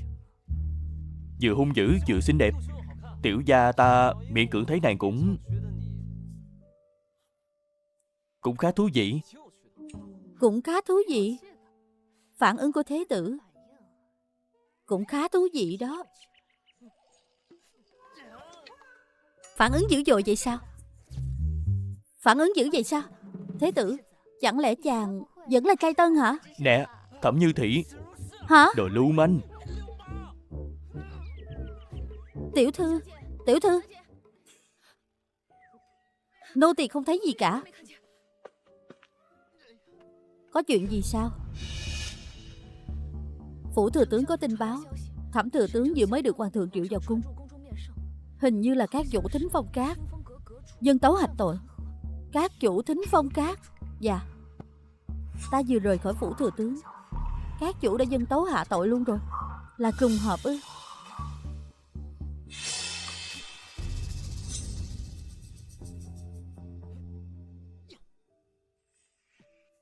Vẫn là Như thị có bản lĩnh, có thể khiến con ngựa bất kham này quay về chính đạo. Đúng đó, Thế tử phi có khí phách, có thủ đoạn, nay còn làm quản lý dương phủ đâu vào đó. Đến cả lão đô cũng vô cùng khâm phục. Cháu giàu tốt thế này, không thể để nó chạy mất được. Ngươi bảo nhà bếp hầm củ sâm già của ta đi, lại thêm vào kỹ tử và lộc nhung, bồi bổ thân thể cho thế tử thật tốt. Dạ.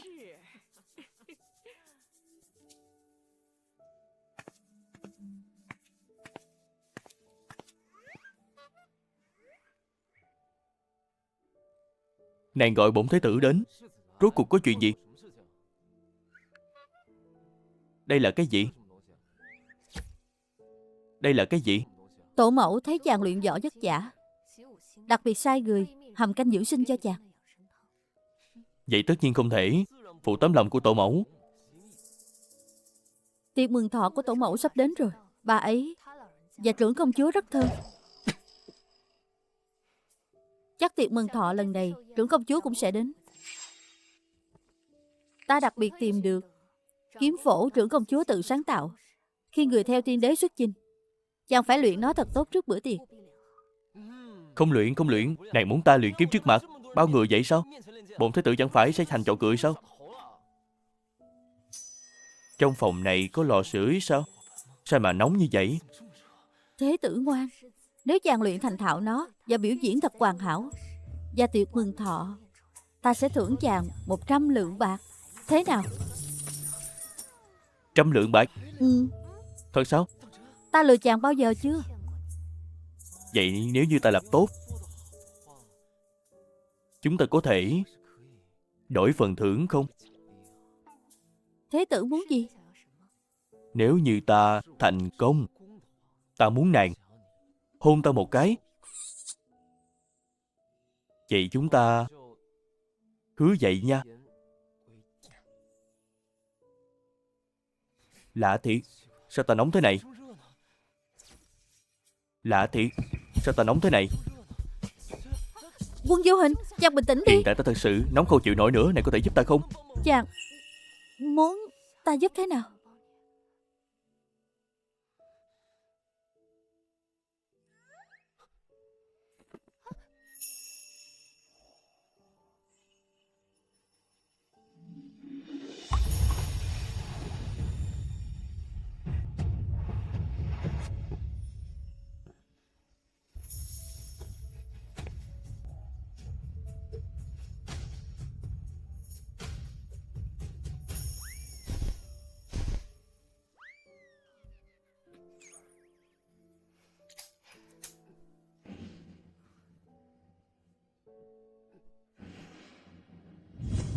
Chàng muốn ta giúp thế nào?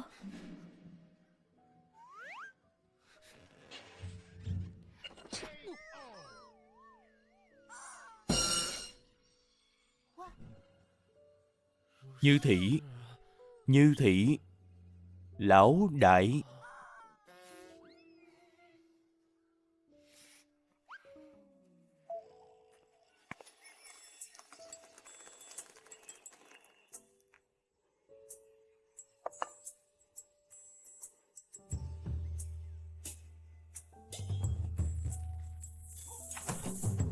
Thẩm Như thị, nàng dám chói ta lại sao? Ta bị chói thế này cả đêm sao? Đúng là nhục nhã quá. Thiệt là nhục nhã quá.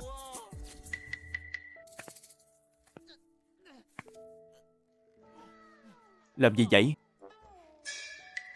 Tiệc mừng thọ của tổ mẫu sắp đến, thế tử nên tranh thủ luyện kiếm phổ cho thành thạo đi. Nàng trói ta cả đêm, còn bắt ta luyện kiếm sao? Đúng là nằm mơ giữa ban ngày. Nằm mơ.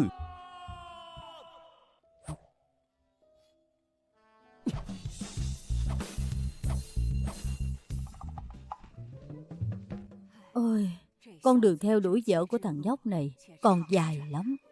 Đúng vậy, chúng ta đi thôi. Thẩm Như Thị, nàng đợi đó. Một ngày nào đó, tiểu gia sẽ tỏa sáng rực rỡ trong tiệc mừng thọ. Tới lúc đó, ta nhất định sẽ khiến nàng phải quy phục dưới chân ta. Lưu Tề ca ca, đồ tổ mẫu để lại đã bị tỷ tỷ lấy hết, không chừa lại gì. Ta vốn để tình tỷ muội, không muốn tranh giành, nhưng số tài sản đó vốn dĩ nên chia đôi, mỗi người một nửa. Sao tỷ ấy lại ghét ta thế chứ? Minh Châu đừng sợ, có ta ở đây, sẽ không để muội phải chịu áp ức đâu. Vào tiệc mừng thọ của lão Dương Phi, người đông phức tạp, ta sẽ mang mực chu sa. Khi đó, muội tìm người cho vào quà của ả.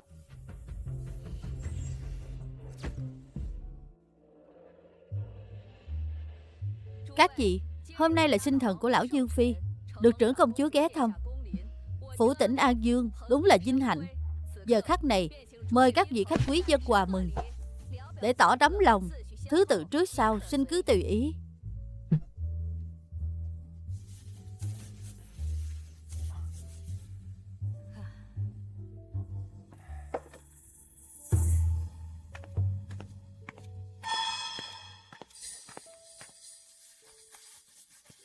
Thần nữ Thẩm Minh Châu chúc trưởng công chúa điện hạ tuổi xuân trường tồn, lão Dương Phi phúc thọ vô biên. Nguyện dâng 1 triệu múa góp vui cho bữa tiệc.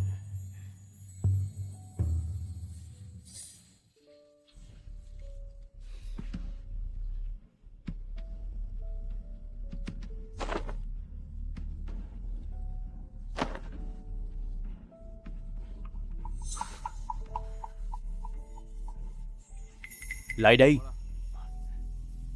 Vị tiểu thư này là con cái nhà nào? Bẩm tiểu hầu gia, là vị tiểu thư của thừa tướng Thẩm Minh Châu.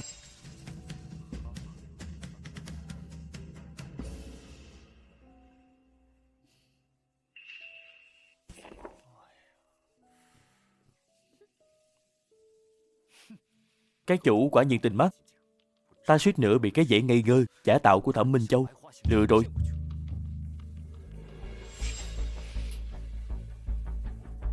Nghe nói Thẩm đại tiểu thư từ bé sống ở quê, kiến thức hẳn là bất phàm.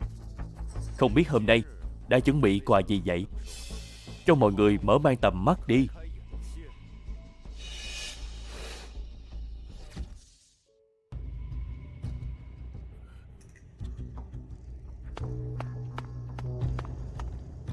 Xin trưởng công chúa, lão Dương Phi tôi, tiểu nữ không hiểu cầm kỳ thi họa, chỉ sợ những gì trình diễn khiến mọi người chê cười, làm ô uế mắt của hai vị.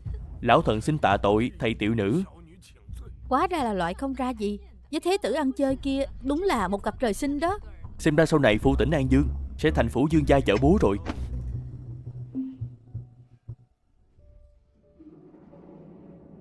Trưởng công chúa, thần thiếp quả thật không giỏi phong nhã, nhưng thế tử gần đây chăm chỉ luyện tập, đã không còn là kẻ ăn chơi ngày xưa nữa. Ta...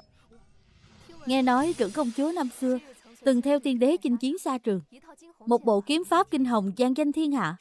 Thế tử gần đây âm thầm khổ luyện để trình diễn vào hôm nay, vừa tỏ lòng hiếu thảo với tổ mẫu, cũng là đại diện phủ tỉnh An Dương bày tỏ sự kính trọng với khí phách anh hùng của trưởng công chúa. Ồ, vô hình có tấm lòng này quả thật đáng quý. Chỉ là bộ kiếm pháp của bổn cung lấy nhẹ nhàng thanh nhẹ làm chủ, phù hợp với nữ tử hơn. Thế tử là nam nhi, quá mạnh mẽ cứng cáp, e là không học được tinh túy đâu. Có học được tinh túy hay không, điện hạ xem rồi sẽ rõ. Vì nụ hôn của nương tử yêu quý, tiểu gia liều mạng thôi.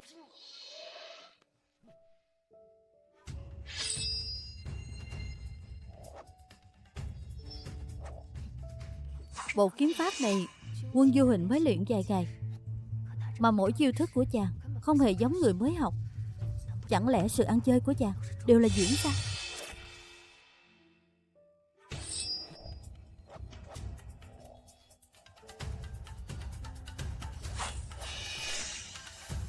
Chiêu kinh hồng chiếu ảnh này nhất định phải hoàn hảo. Chiêu hồi phong phất liễu tiếp theo phải thật phiêu dật. Nương tử yêu quý đang xem đó.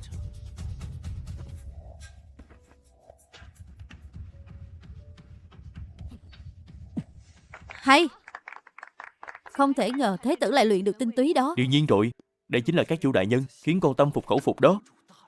Múa xong rồi, thưởng đi, nụ hôn thưởng của ta. Bộ kiếm pháp này, ngươi đã múa được 7 phần thần thái của bổn cung năm xưa. Hiếm thấy. Đúng là hiếm thấy. Vô hình hôm nay thật khiến người ta nhìn với con mắt khác.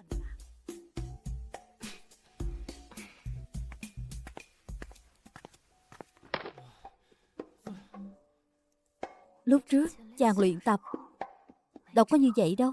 Đương nhiên là vì tiểu gia đây là kiểu thiên phú hơn người, biết phát huy đúng lúc quan trọng. Phu nhân, phần thưởng nàng hứa với ta trước đây có thể thực hiện không? Nhiều người đang nhìn kìa, đừng có quậy. Nhìn thì sao chứ, ta có quậy gì đâu. Phu nhân của ta là chuyện hiển nhiên, thì đã sao chứ, ta mặc kệ người khác nghĩ gì. Về nhà rồi tính, được chưa? Nàng phải giữ lời đó, không được nuốt lời. Thẩm Như Thị, ngươi đừng vội đắc ý quá sớm. Một tình nhân cũng xứng nổi bật ở đây sao? Chuyện ta dặn ngươi thế nào rồi? Tiểu thư yên tâm, không có sai sót.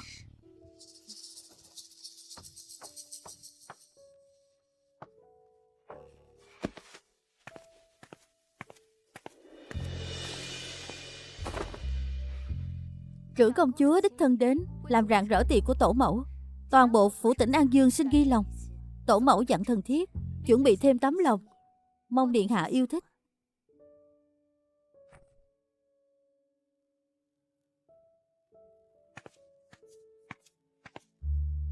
Thần thiếp may mắn tìm được tấm gương hộ tâm từng giúp người bảo vệ Giang Sơn, đã sửa lại cẩn thận, nay xin trả về chủ cũ.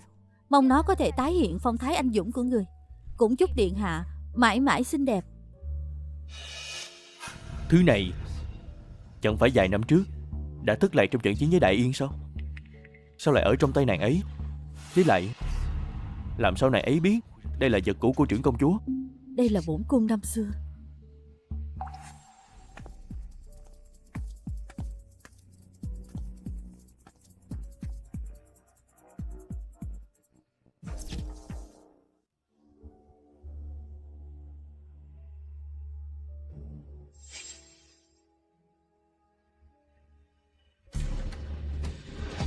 Thẩm Như Thị, người to gan thật đó.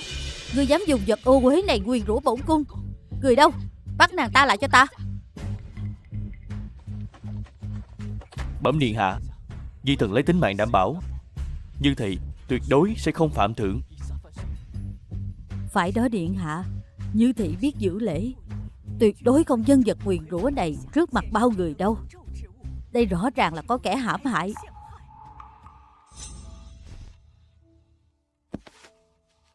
Điện hạ bớt giận, thần thiếp sẽ tự chứng minh trong sạch. Bổn cung cũng muốn xem ngươi còn ngụy biện thế nào. Điện hạ minh xét. 1 canh giờ trước, thần thiếp kiểm kê lễ vật trong kho. Khi đó, gương hộ tâm này cùng tấm lụa bên dưới đều rất sạch sẽ, mà mực chu sa này rất lỏng. Nếu có người động tay vào thì mực sẽ chảy ra tấm lụa. Lúc này vẫn chưa khô hẳn. Kiểm tra.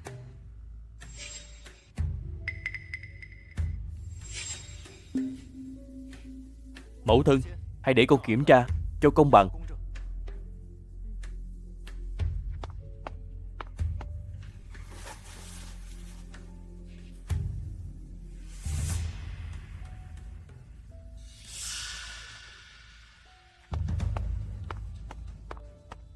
Cái gì? Vết mực trên lụa vàng này vẫn chưa khô.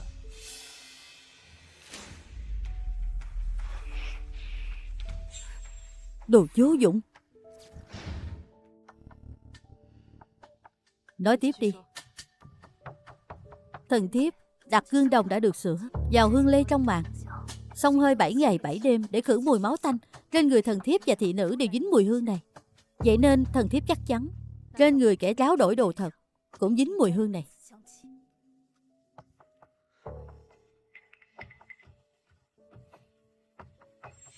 Tỷ nữ kia định chạy, bắt lấy ả. Đứng lại. Bắt lấy.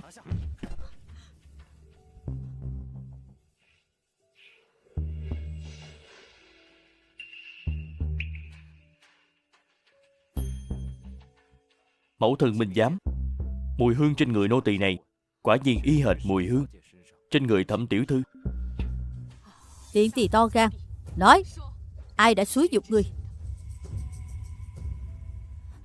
Tiện tỳ to gan, phủ thừa tướng không tệ với ngươi, ngay cả đệ đệ ngươi đi học cũng là phủ ta tài trợ. Sao ngươi lại dám làm chuyện đại nghịch bất đạo này? Đều do nô tỳ nhất thời bị ma xui quỷ khiến, ghen tị Như thị tiểu thư xuất thân tôn quý, nảy lòng oán hận, cho nên mới nghĩ ra kế ngu ngốc này để báo thù. Tất cả đều do một mình nô tỳ làm, xin trưởng công chúa xử tội. Quả đúng là nô tài tốt của phủ thừa tướng. Ngươi thân là chủ tử, sao ta biết được có phải ngươi xúi giục ả không?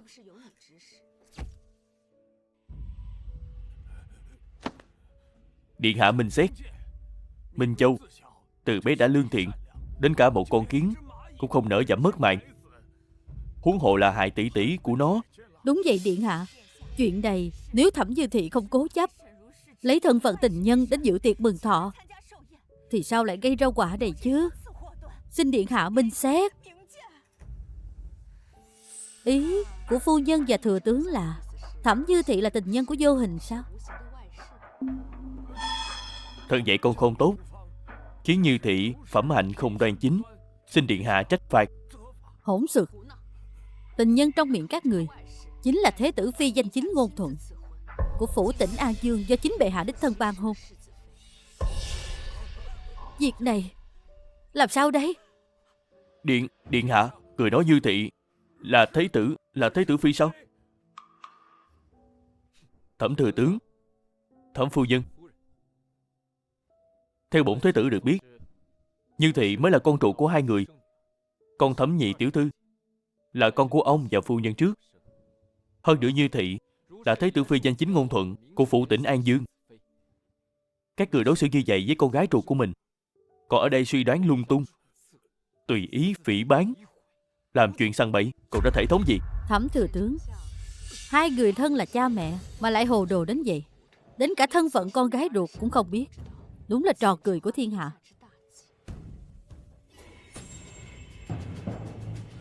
Không thể nào. Sao ả ta có thể là thế tử phi? Ả ta rõ ràng là tình nhân.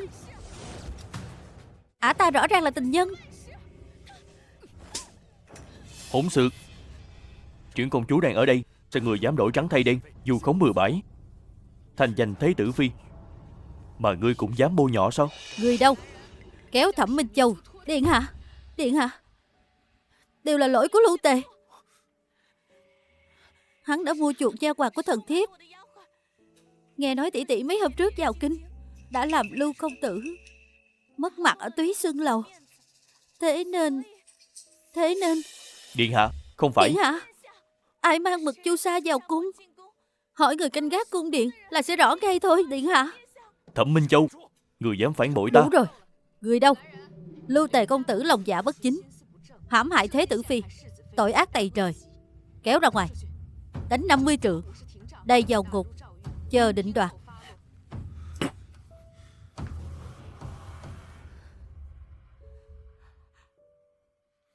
Làm sao bây giờ?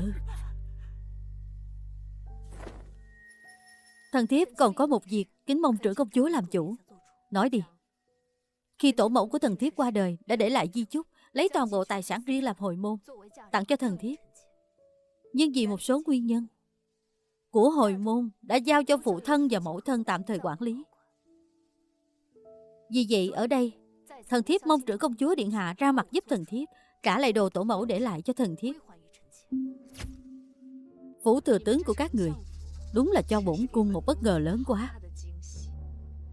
Thế tử phi, chuyện này bổn cung sẽ thay hoàng huynh làm chủ. Ngươi cứ về phủ thừa tướng kiểm kê bàn giao. Nếu thiếu dù chỉ một chút, bổn cung sẽ hỏi tội thừa tướng. Lão gia.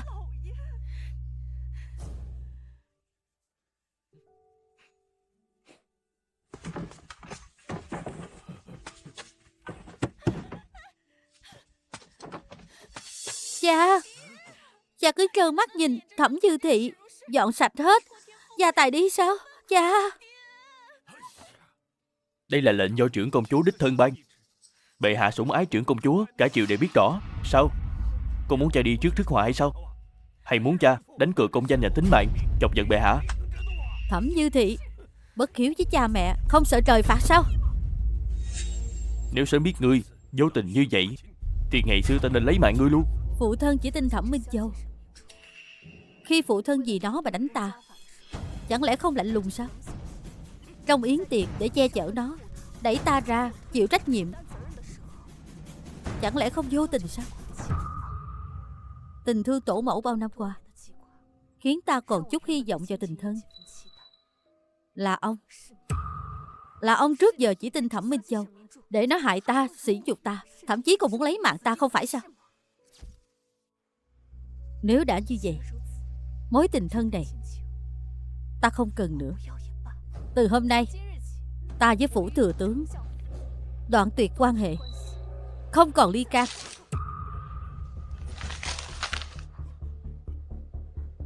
Thẩm Diễn Thương, nếu ông biết ta mới là con ruột của mẹ, còn Thẩm Minh Châu mà ông che chở chẳng qua là đứa con quan bị Kiều Tĩnh Thù tráo đổi, khi đó ông sẽ nghĩ thế nào?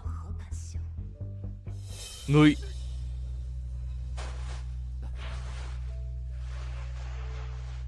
Cha mẹ độc ác như vậy không cần cũng chẳng sao.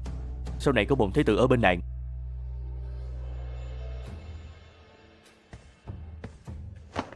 Thì ra được người khác không do dự lựa chọn cho bảo vệ là thế này. Sao nàng lại không nói gì?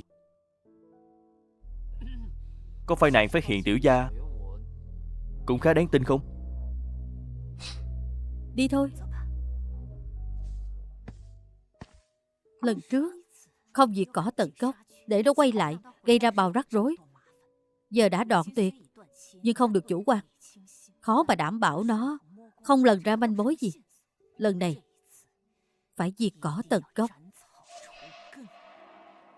Phụ thân, mẫu thân, lần trước tiểu hầu gia phủ vệ quốc công hình như rất thích con. Nếu chúng ta nắm được mối này... Phủ vệ quốc công. Được. Nếu kết thành đồng minh sẽ giúp ích rất lớn cho tiền đồ của ta. Minh Châu, nếu việc này thành công, con sẽ là công thợ số 1 của nhà họ Thẩm.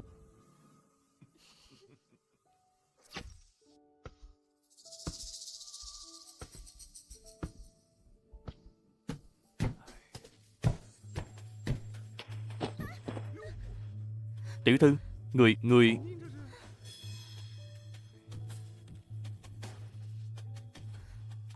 Thẩm tiểu thư. Lục công tử, ta choáng váng quá, huynh có thể giúp ta không? Không ngờ tiểu thư phủ thừa tướng còn là loại lẳng lơ đến tận xương tủy. Nếu nàng đã tự dâng mình đến rồi, tiểu gia sẽ chiều ý nàng. Đi. Thẩm Như Thị, đợi khi ta trở thành hầu phu nhân của phủ vệ quốc công, xem ngươi còn đắc ý được bao lâu.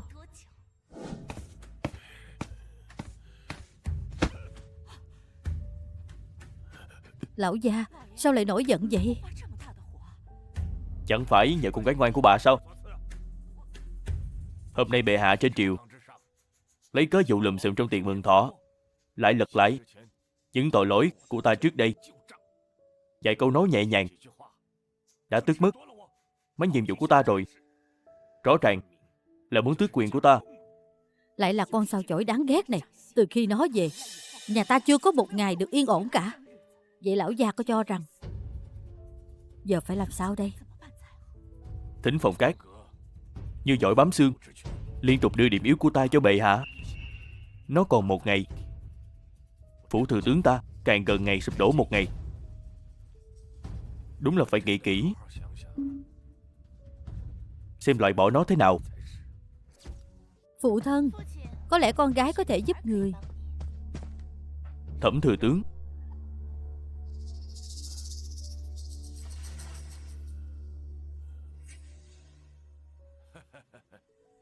tiểu hầu gia, vậy chúng ta nói thẳng nha. Ta biết Thính Phong Cát có đe dọa rất lớn với phủ thừa tướng. Vừa hay phủ vệ quốc công ta cũng vậy. Nếu Thẩm thừa tướng muốn hợp tác thì những manh mối ta nắm giữ đều có thể nói hết cho ngài. Tiểu hầu gia đáp ứng nhanh gọn vậy sao?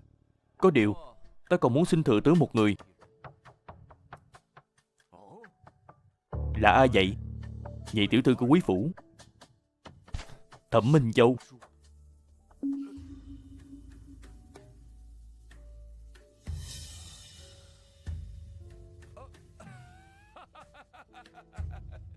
Tiểu gia có điều cầu xin. Vậy thì dễ nói chuyện rồi. Ta đồng ý hợp tác với phủ vệ quốc công. Manh mối về kế hoạch của tiểu hầu gia là gì vậy? Cổ tay lơ lửng, ngón chắc lồng rỗng. Tư thế cầm bút này của thế tử gia. Sao hả?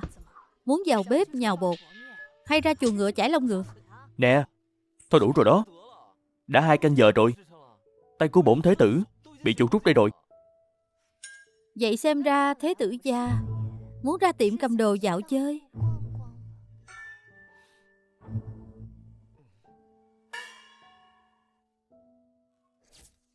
Nương tử yêu quý, hay là chuyện viết lách này tạm gác lại đã. Món nợ nàng từng hứa có phải nên trả rồi không? Nợ gì chứ? Hôm đó ở tiệc mừng thọ của tổ mẫu, bộ kiếm pháp kinh hồng của ta đều là múa vì nàng đó. Chuyện nàng hứa nợ lâu như vậy, đã đến lúc phải trả rồi. Việc luyện kiếm đó là để giữ thể diện cho thế tử. Sao lại thành ra vì ta chứ?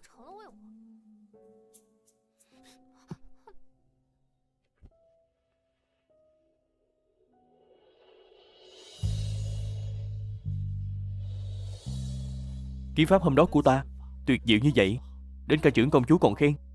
Ta chỉ muốn xin nàng một nụ hôn. Chẳng lẽ không được sao?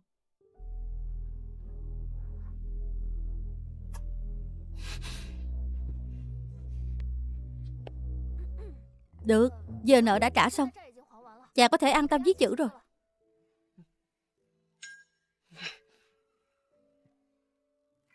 Đừng nói là thượng độc, cho dù là tứ thư ngũ kinh ta cũng một hơi chiếm hết tất cả.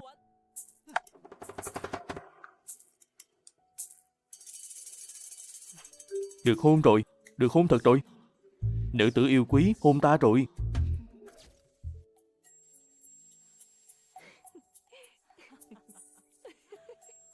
Cháu dâu này của ta càng nhìn càng thích, càng nhìn càng ưng ý. Đúng rồi đó.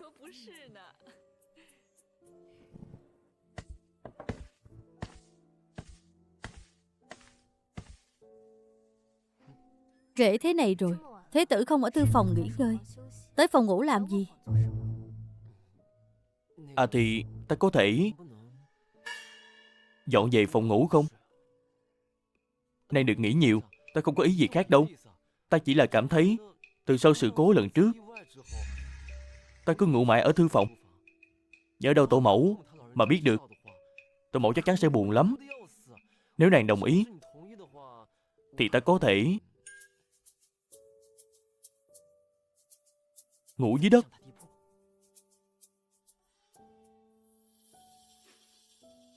Thẩm Như Thị, Thẩm Như Thị,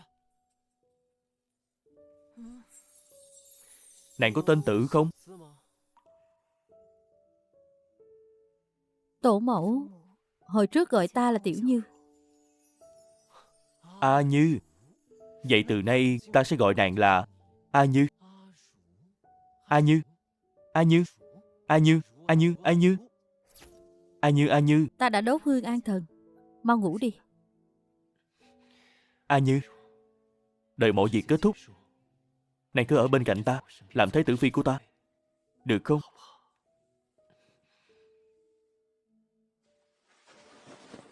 Đợi mọi việc kết thúc, ta sẽ tự xin quà ly. Hy vọng lúc đó chàng đừng quá đau lòng.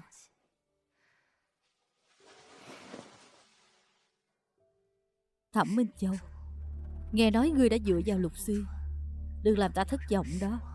Lục tiểu hầu gia, giúp Minh Châu cứu một người nha. Công tử nhà họ Lưu, Lưu Tề. Ai? chính là kẻ ngốc hãm hại Thế tử phi phủ tỉnh An Dương sao? Tuy hắn là kẻ ngốc, nhưng lại là một con chó ngoan ngoãn. Sau này việc nào không tiện làm đều có thể sai hắn làm. Với chúng ta chỉ có lợi chứ không hại. Ngày mai sẽ thẩm vấn hắn, nhưng hắn biết nhiều chuyện của mình không thể để lại hậu quả. Việc này...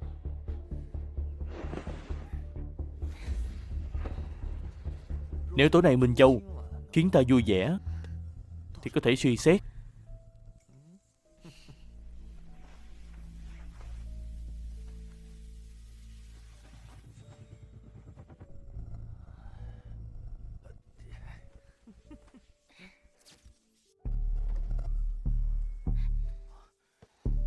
Minh Châu, muội phản bội ta rồi sao?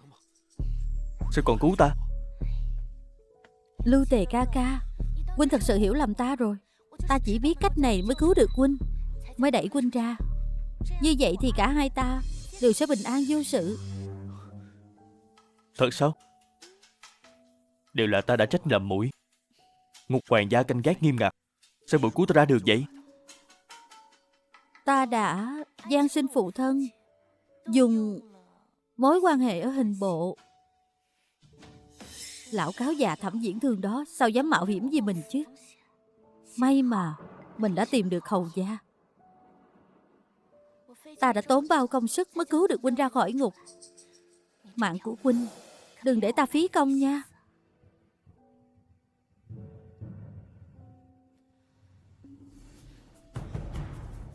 Lục công tử sao bị thương nặng như vậy? Tình hình đang căng thẳng, hãy để hắn tạm lánh ở đây. Đợi việc ở kinh ổn định, ta sẽ tự sắp xếp. Nhị tiểu thư, tiểu nhân hiểu rồi.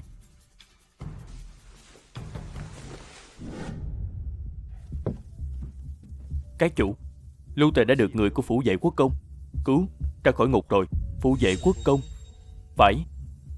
Xem ra Thẩm Minh Châu còn lợi hại hơn ta tưởng. Thuộc hạ tìm đến nhà cũ ở ngoài ô. Bên trong có một cặp vợ chồng đang chăm sóc Lưu Tề. Nam tử là Bùi Lão Đại, nữ tử tên là A Dân. A Dân chính là nha hoàn trước đây đã biến mất ở Thẩm phủ sao? Phải. Xem ra Thẩm Minh Châu đã giấu ả ta đi. Không chỉ vậy, A Dân lại lộ mặt, làm người giữ tiền trong sòng bạc. Thảo nào trước đây chúng ta mãi không tìm thấy. Cái gì? Người đó là A Dân sao? Đáng ghét. Sao lúc đó ta không hỏi tên ả ta chứ?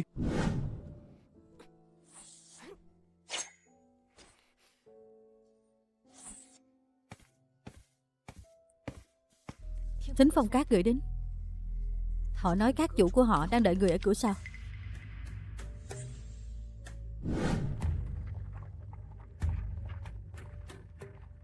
Hôm nay các chủ mời ta đến, có việc gì quan trọng? Nghe nói Thế tử phi trong tiệc mừng thọ mấy hôm trước bị tên họ Lưu đó giở trò. Hôm đó không thấy các chủ đâu. Thế tử phi có biết người bị giam trong ngục không phải Lưu Tề thật, mà là kẻ thế thân. Phủ vệ quốc công tìm Lưu Tề thật đã sớm được đưa đến nơi an toàn rồi. Họ không sợ bệ hạ phát hiện rồi trừng phạt sao? Thế tử phi luôn lanh lợi, sao hôm nay lại chậm hiểu vậy? Tội của Lưu Tề không phải tội mất mạng, giam giữ chỉ là kế tạm thời. Đợi tới khi thời cơ chín mùi, tên cai ngục đó chỉ cần tìm đại lý do là thả chúng ta thôi. Hôm nay các chủ hẹn gặp ta, chắc không chỉ vì chuyện này gì. Người của ta cử người bí mật theo dõi Lưu Tề, phát hiện hắn đã được sắp xếp ở một căn nhà cũ ở ngoài ô do một cặp vợ chồng trẻ chăm sóc. Và người phụ nữ đó là người giữ tiền của sòng bạc, còn là nha hoàn mất tích của Thẩm phủ trước đây. A Dân,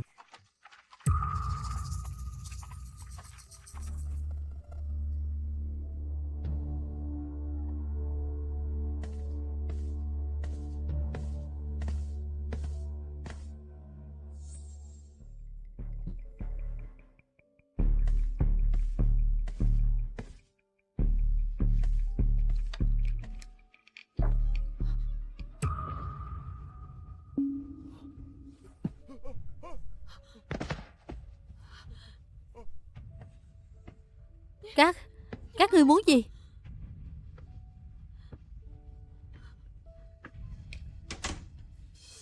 Ta khuyên các ngươi tốt nhất đừng làm càn.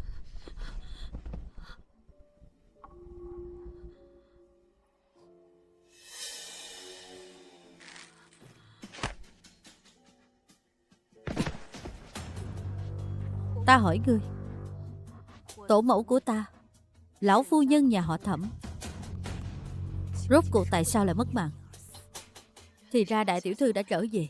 Lão phu nhân, vị Thẩm phu nhân và vị tiểu thư bỏ truyền đi la vào thức ăn trong thời gian dài, làm dần kiệt quệ sức khỏe. Quả nhiên là bọn họ. Bọn họ? Chẳng lẽ là gì tài sản riêng của lão phu nhân sao? Là gì ta? Là Kiều Tĩnh Thù đã nhận ra. Tổ mẫu đã phát hiện ra bí mật bà ta tráo đổi ta và Thẩm Minh Châu. Tráo đổi? Là ý gì? Mẹ ruột của ta không phải Kiều Tĩnh Thù, mà là vợ kết tóc của Thẩm Diễn Thương, Lục Quân Như. Tên ta là Như Thị. Chính là sau khi mẹ qua đời, tổ mẫu đã đổi theo tên đó. Chẳng trách năm đó sau khi nàng cứu ta chưa bao giờ tìm thấy nàng ở kinh thành. Ta biết Kiều Tĩnh Thù sợ tổ mẫu nói với phụ thân, rồi quỷ hoại những gì bà ta đã vất vả gây dựng, quỷ hoại thân phận đích nữ của con gái bà ta. Vì vậy bà ta đã lấy mạng tổ mẫu, đúng không? Vì vậy bà ta đã lấy mạng của tổ mẫu. Những bí mật chốn nội viện này, nếu không quan sát kỹ, quả thật rất khó điều tra ra. Không biết. Các người đều không biết. Tổ mẫu đã sớm biết chuyện này. Bà ấy cứ nhẫn nhịn không nói, duy trì hòa bình bên ngoài, thật ra chỉ để bảo vệ ta bình an. Đích trưởng nữ, ta chưa từng nghĩ tới việc tranh giành thân phận đích trưởng nữ. Nhưng họ đã lấy mạng tổ mẫu, thì đừng trách ta nợ máu trả bằng máu. Nói, người giúp họ hạ độc, có phải ngươi không? Không phải nàng ấy. Tiểu thư, A Dân bị ép buộc thôi. Họ dùng mạng sống của đứa trẻ trong bụng nàng để uy hiếp, nên nàng ấy mới bất đắc dĩ làm ra chuyện thất đức này. A Dân, giờ chúng ta đều sắp mất mạng rồi, nàng còn muốn bao che cho họ sao? Ta biết nàng có chứng cứ là gói đồ nàng mang về, đúng không? Hay gì vì con của chúng ta đi.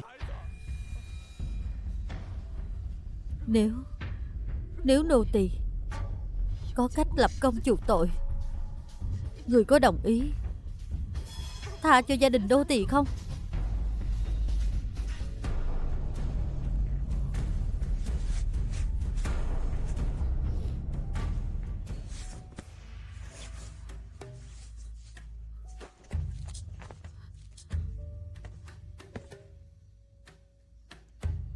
Tiểu thư, đây là thứ Thẩm lão phu nhân bí mật giao cho nô tỳ giữ trước khi mất.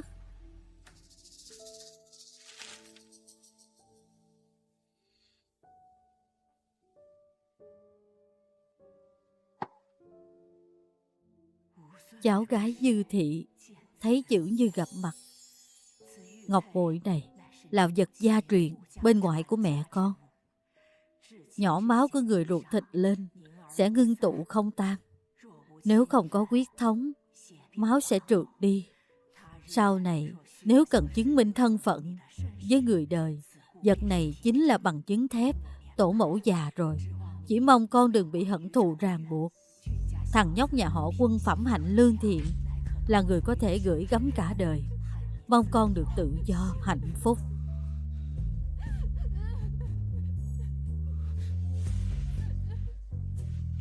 Được rồi, không sao đâu, có ta ở đây.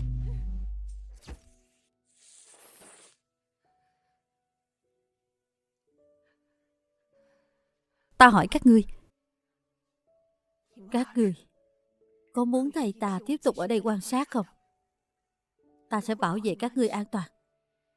Khi mọi chuyện thành công, ta sẽ cho các ngươi một thân phận mới và lộ phí, giúp các ngươi cao chạy xa bay.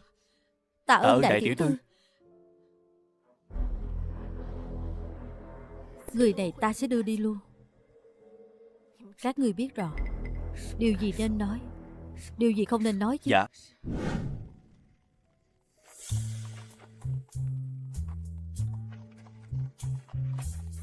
Sao nàng ấy cứ nhìn mình vậy?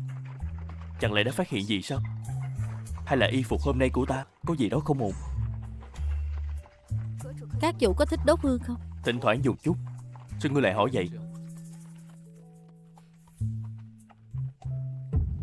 Chủ tử, chúng ta bị dây rồi.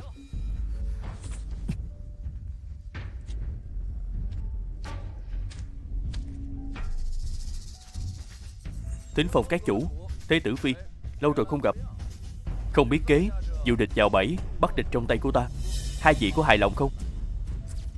Quá ra là ngươi cố ý dụ bọn ta đến đây. Thế tử phi đừng trách, Lục mẫu không muốn đối đầu với ngươi. Chỉ là Thính phòng các cản đường quá nhiều người, hôm nay không thể không trừ khử. Ngươi chỉ là vô tình bị liên lụy thôi. Để bụng các chủ đoán nha. Lục tiểu hầu gia có phải đã giăng cái bẫy này khi Thẩm Minh Châu muốn cứu Lưu Tệ không? Chỉ là sao ngươi lại biết nhiều như vậy? Đây là điểm các hạ kém ta đó. Lúc trên giường say tình mê loạn sẽ tiết lộ bí mật, nhưng người thề nguyện đâu chỉ có đàn ông. Nữ nhân vừa nếm hoang ái còn muốn trèo cao, lại càng biết gì nói nấy, chẳng sót điều gì. Các chủ,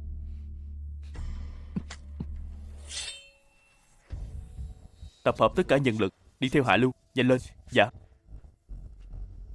Cách duy nhất bây giờ là đột phá dòng dây lên núi, dương vách đá là sông sâu. Đây là đường sống duy nhất. Cháy sống, xông lên.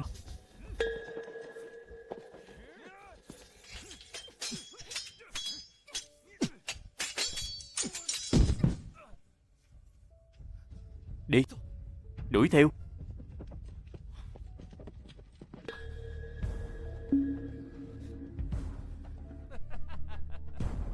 Ta nói cho người một cách, mục tiêu của họ là các chủ Thính Phong Cát. Ngươi là Thế tử phi phủ tỉnh An Dương. Nếu muốn đi vẫn còn kịp đó, còn không đi mau. Giờ ta mà bỏ ngươi đi thì khác gì lũ hèn hạ kia.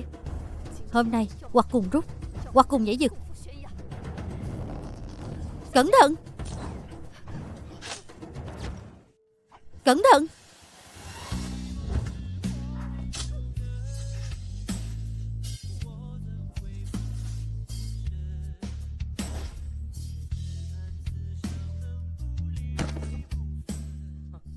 Không ngờ lại tác thành cho một cặp uyên ương.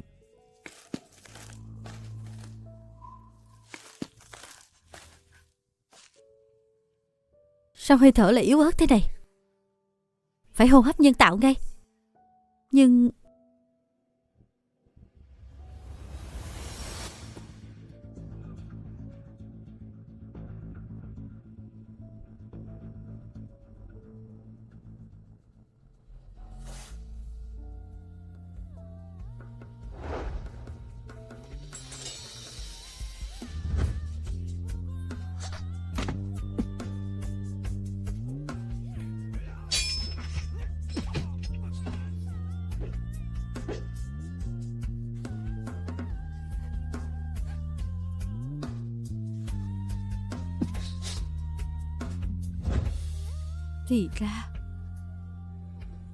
thì ra vẫn luôn là chàng.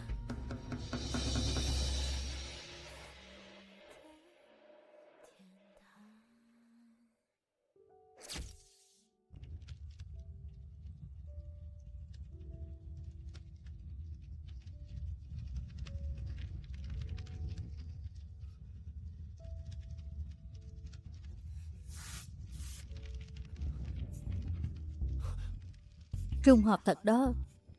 Khuôn mặt của các chủ sao lại giống phu quân vô dụng nhà ta, y như đúc vậy.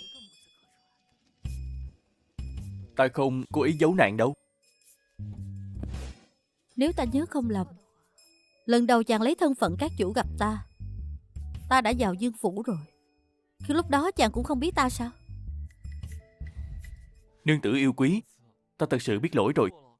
Sau này ta không dám nữa đâu. Này đừng chấp nhặt với ta. Tha cho ta lần này đi. Vết thương của nàng sao rồi? Ta đã băng bó rồi. Quân Du Hình, Quân Du Ta Hình. đây. Ngoan nào, đừng động đậy.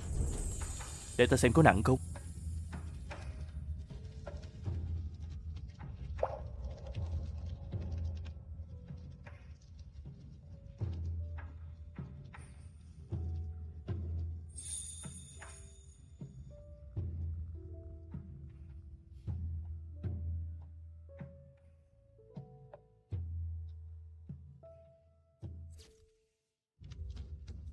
Lúc đầu ta giấu nàng là vì nàng luôn cho rằng tổ mẫu nàng qua đời là do Thính Phong Cát, sợ nàng ghét ta. Càng sợ nàng sẽ vì vậy mà xa lánh ta. Sau này ta lại càng thấy không biết mở lời thế nào. Nương tử, nàng tha lỗi cho ta đi mà, có được không?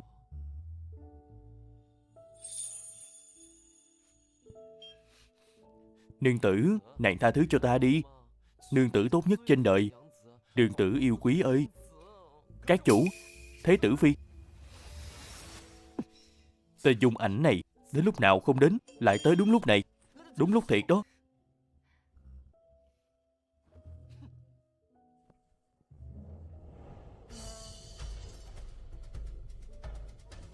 Các chủ, thuộc hạ tới trễ, xin các chủ thứ tội. Các chủ, chuyện này... Dung Ảnh bái kiến các chủ phu nhân. Tạ ơn phu nhân. Thuộc hạ đã theo kế hoạch tìm hai thi thể vóc dáng tương tự, ném xuống sông. Đến khi Lục Xuyên tìm thấy, chắc chắn đã biến dạng, khó phân thật giả. Chuyện này ngươi làm tốt lắm. Sau này gặp chuyện rắc rối thế này, sẽ giao cho ngươi làm. Dung thống lĩnh, phiền ngươi đến ngôi nhà cũ ở ngoại ô bảo vệ vợ chồng A Chân. Ta sợ Lục Xuyên sẽ gây bất lợi cho họ. Thế tử phi đừng lo, người của chúng ta đã bí mật bảo vệ nơi đó. Đa tạ. Vậy bây giờ chúng ta tính sao? Mấy ngày tới, chúng ta không nên lộ diện ở kinh thành. Hay là theo ta tìm một nơi yên tĩnh, cùng phu nhân nghỉ ngơi cho tốt.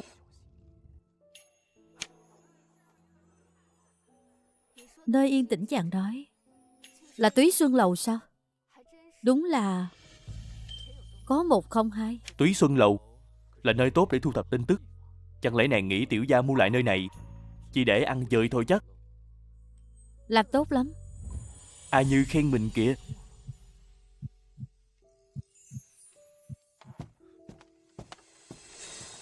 Các chủ, Lục Xuyên đã về kinh. Tin ngài và Thế tử phi qua đời đã lan khắp kinh thành.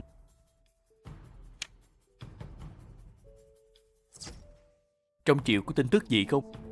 Người của thừa tướng và vệ quốc công vừa nghe tin đã vào cung ý kiến bệ hạ. Chỉ là Lục tiểu hầu gia đã tuyên bố trước điện. Ấp a ấp úng làm gì? Nói đi. Hắn nói qua điều tra, các chủ Thính Phong Cát và Thế tử phi đã lén lút qua lại từ lâu. Lần này mượn danh điều tra án lén lút gặp mặt, không may gặp sự cố, là trái luân thường đạo lý, tự rước họa vào thân. Cái gì? Ngươi đang nói trên đầu bụng thế tử hiện đang đội một cái sừng to đụng sao? Người khiến ngài bị cấm sừng chẳng phải là chính ngài sao? Tức quá. Tức quá đi thôi. Tức quá đi thôi. Được rồi, ta cũng đâu có gian díu với người khác. Việc gì phải tự giận chính mình chứ. Ta tức giận chính mình sao? Ta tức bọn họ nhân lúc ta vắng mặt bôi nhọ nàng. Điều quan trọng nhất cả đời nữ tử là danh dự của mình, còn hơn cả tính mạng. Ta không thể để họ làm thế với nàng. Ta không bận tâm mấy chuyện này. Nàng không bận tâm nhưng ta thì có. Giờ ta sẽ đi tìm bọn chúng. Tìm được những tên đó, tiểu gia sẽ lấy mạng bọn chúng. Chàng muốn lấy mạng bọn chúng cũng phải chọn thời cơ thích hợp mà. Ta...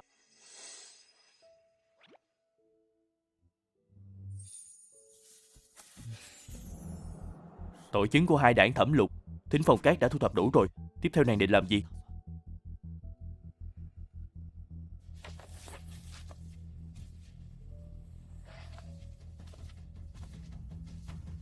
Phiền ngươi đưa vật này cho Bùi lão đại.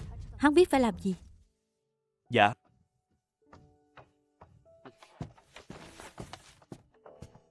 Nương tử, vừa nãy nàng đựng gì trong lọ vậy? Một loại thuốc khiến Thẩm Minh Châu giả mang thai. Ta đã dặn Bùi lão đại trong thư khiến Thẩm Minh Châu uống thuốc đó, và rêu rao khắp kinh thành tin ả mang thai cốt nhục của Lục Xuyên. Giờ các chủ Thính Phong Các đã mất, bệ hạ tạm không có người để dùng, chắc chắn sẽ xoa dịu hai nhà Thẩm Lục. Họ càng đắc ý bao nhiêu, càng để ý hư danh bấy nhiêu. Chắc chắn sẽ tổ chức hôn lễ thật rình rang trước khi bụng Thẩm Minh Châu to lên. Tao muốn Thẩm Minh Châu và Kiều Tĩnh Thù lúc tự cho rằng mình đã lên mây, ngã đau một vố.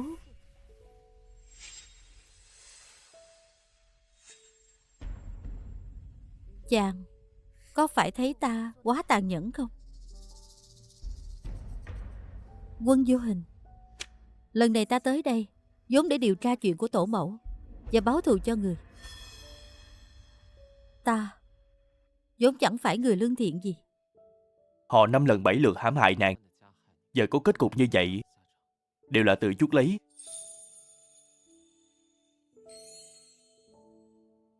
Ta chỉ luôn nghĩ lúc đón nàng về vội vàng quá, ngay cả 10 dặm hồng trang và 100 nhà chúc mừng đều không cho nàng.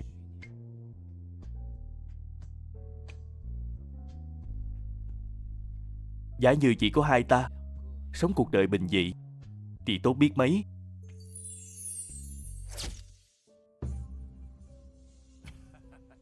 Nào, con rể mời.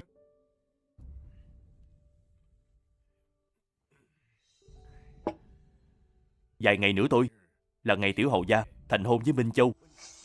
Tới lúc đó, phủ thừa tướng và phú vệ quốc công sẽ thành người một nhà, gắn bó keo sơn, phúc họa cùng chia.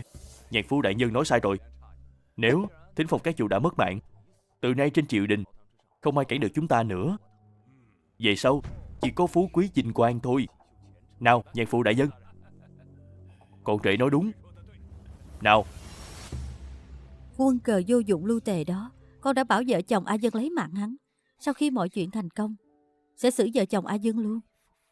Như vậy sẽ không ai vạch tội chúng ta được nữa. Thẩm Minh Châu, đồ độc ác lẳng lơ. Lưu tề, sao ngươi lại ở đây? Người đâu? Mau, mau đuổi tên điên này ra ngoài cho ta. Ta vì ngươi mà giàu sinh ra tử, mà ngươi lại muốn qua cầu rút gián lấy mạng ta. Lục tiểu hầu gia, ngài có biết mình đang dùng thứ mà Lưu Tề đã dùng rồi không? Ngươi có ý gì? Có nghĩa là ả ta bò từ giường của ta sang giường của ngươi. Chúc mừng Lục tiểu hầu gia, ngươi bị đổ vỏ rồi. Thẩm Minh Châu, không.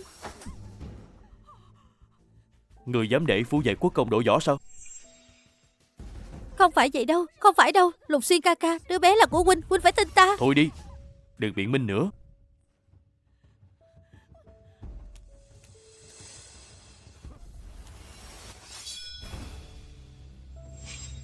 Lục tiểu hầu gia dạo đi đâu vậy?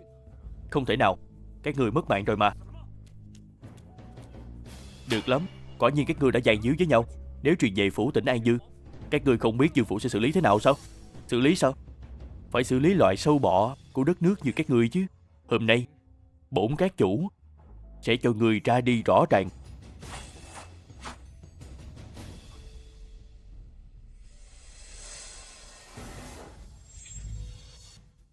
Không, không thể nào. Không thể nào. Các vũ Thính Phong Các là thế tử tỉnh An Dương ăn chơi đó.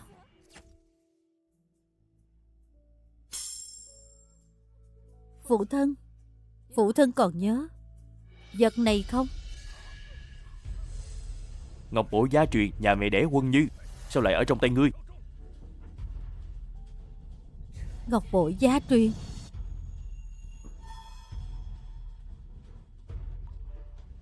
Vậy phụ thân có nhớ điểm đặc biệt của nó không? Nhỏ máu của người ruột thịt lên sẽ ngưng tụ không tan. Nếu không phải ruột thịt, máu sẽ trượt đi. Ngọc bội này kiểm tra được huyết thống. Nhưng ngươi rõ ràng là... Ta rõ ràng là con ruột của Kiều Tĩnh Thù. Vậy tại sao máu ngưng tụ trên ngọc đúng không? Đó là gì? Ta là con ruột của Lục Quân Như. Không, ngươi câm miệng. Thẩm Minh Châu một phụ thân yêu chiều, thực ra là con quan của Kiều Tĩnh Thù và nam nhân khác.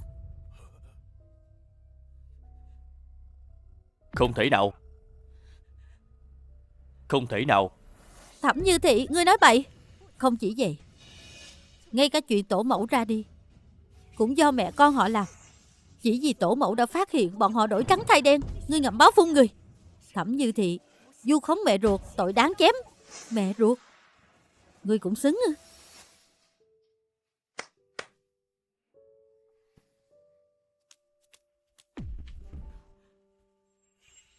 Đồ phế vật vô dụng.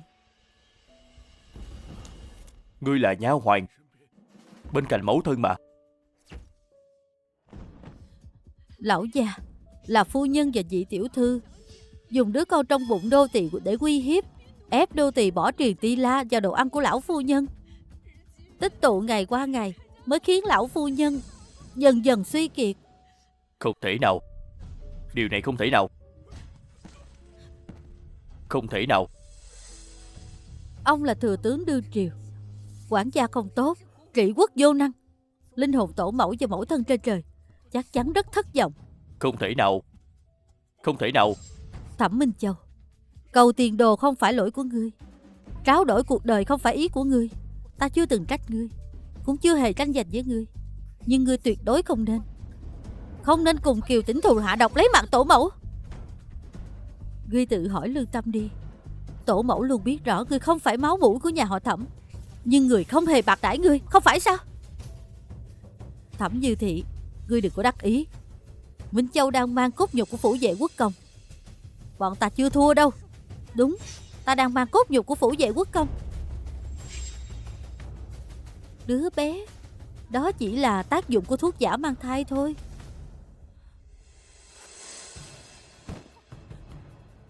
Không thể nào. Không thể nào. Tỷ tỷ, tỷ tỷ, tỷ tỷ, ta sai rồi. Ta thật sự không biết gì cả. Ta không biết gì. Thật sự không phải. Xin tỷ tha cho ta. Một câu biết lỗi, một câu không biết của ngươi có khiến tổ mẫu sống lại không?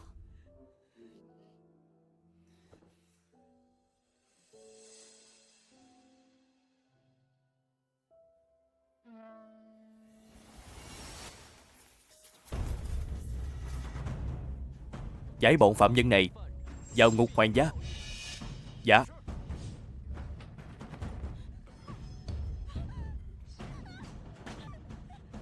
Đi. Tổ mẫu già rồi, chỉ mong con đừng bị hận thù ràng buộc. Thằng nhóc nhà họ Quân phẩm hạnh lương thiện là người có thể gửi gắm cả đời. Mong con được tự do, hạnh phúc.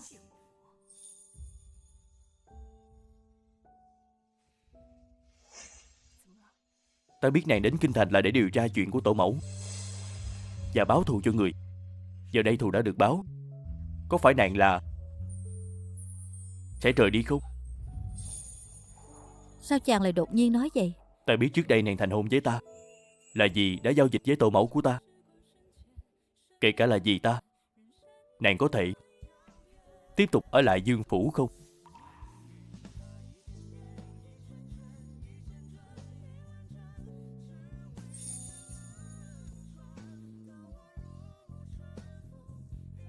Được. Từ giờ trở đi, ta sẽ ở lại đây vì một mình chàng.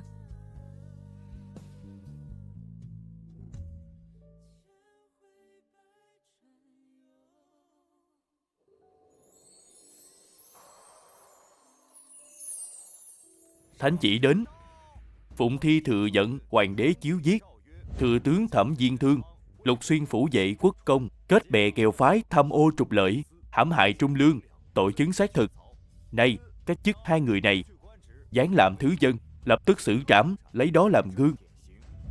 Kiều thị nhà họ Thẩm tráo đổi con gái sát hại mẹ chồng, tội không thể tha. Ban lụa trắng tự dẫn. Thẩm Minh Châu tiếp tay làm điều ác, phải khắc chữ lên mặt, đầy đến biên cương phương Bắc lạnh lẽo, không được về kinh. Khâm thử.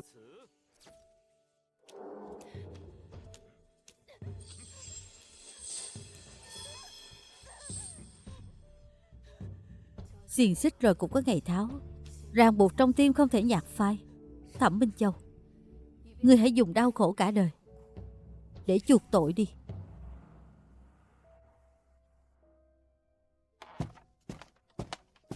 Thế tử không phải đã đi xử lý việc trong cát rồi sao? Đây là quà tặng nàng đó. Sau này nếu lỡ chọc nàng giận, làm nàng buồn bực, thì nàng cứ lấy thứ này ra đánh ta. Thứ này nó đủ cứng, đánh vào cũng đủ mạnh.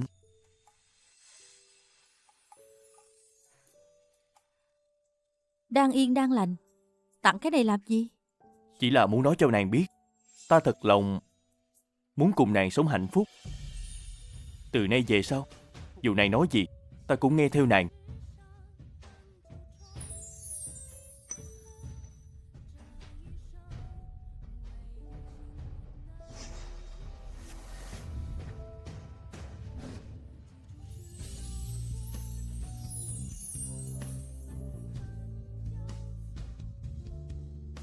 Quân Vô Hình, chàng có thật lòng với ta không?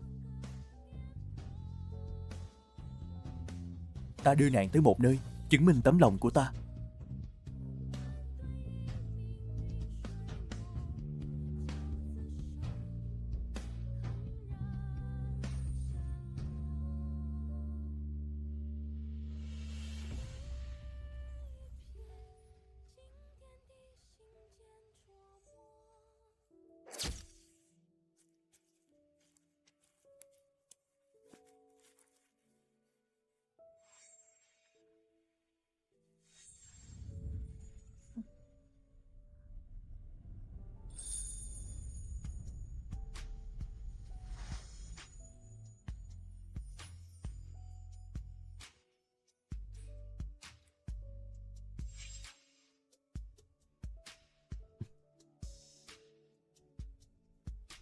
Đây là...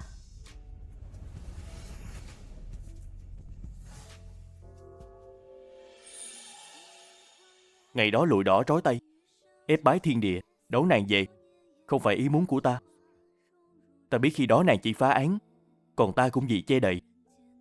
Hai tay ta đều không phải vì thật lòng mà thành hôn.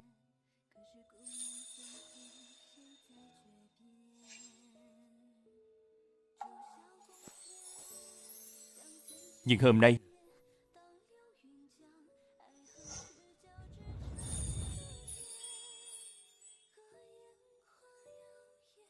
có tổ mẫu cùng nhiều người thân bằng hữu chứng giám.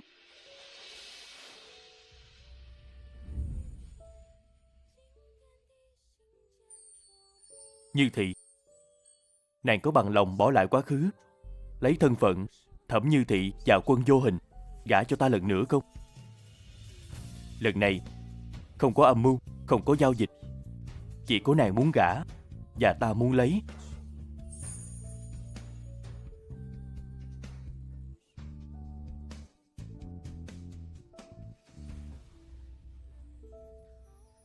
Chàng chuẩn bị từ khi nào vậy? Ngay khi ta biết này là người ta cần bảo vệ suốt đời, từ khoảnh khắc ấy ta đã bắt đầu chuẩn bị. Từng viên ngọc trên phượng quan này đều do đích thân ta lựa chọn. Từng đường chỉ trên hỷ phục cũng là tự tay ta may.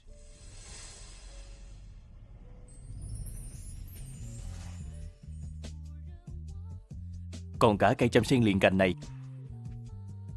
cũng do tự tay ta khắc. Chung gốc chung lòng, mãi không xa rời.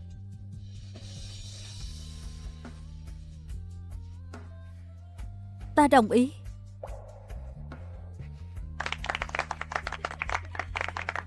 Tốt lắm. Nhất bái thiên địa, nhị bái cao đường,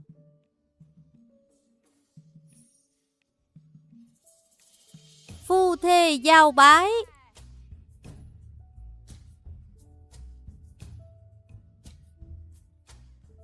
lễ thành đưa vào động phòng.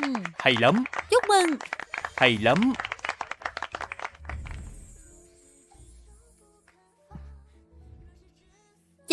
Chàng làm gì vậy? Đương nhiên là đưa tần nương của ta vào động phòng rồi.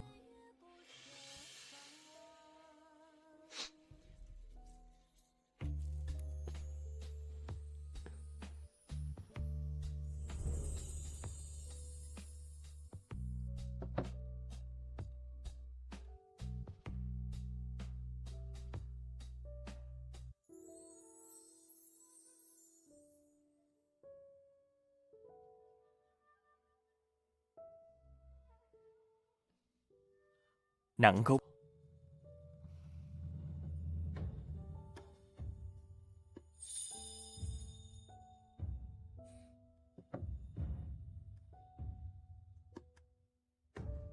Như thị, cuối cùng ta cũng lấy được nàng. Từ nay 10 dặm hồng trang, trăm nhà chúc phúc, ta đều bù đắp cho nàng. Cảm ơn phu quân. Nàng vừa gọi ta là gì? Phu quân. Vậy có phải chúng ta nên làm chuyện chính rồi không? Khoan đã. Ta còn một chuyện này chưa nói với chàng. Thật ra ta là... Nàng chính là trưởng công chúa của Yên Quốc, còn là đại tướng quân lạnh lùng, công tư phân minh, đúng không? Ê, sao chàng...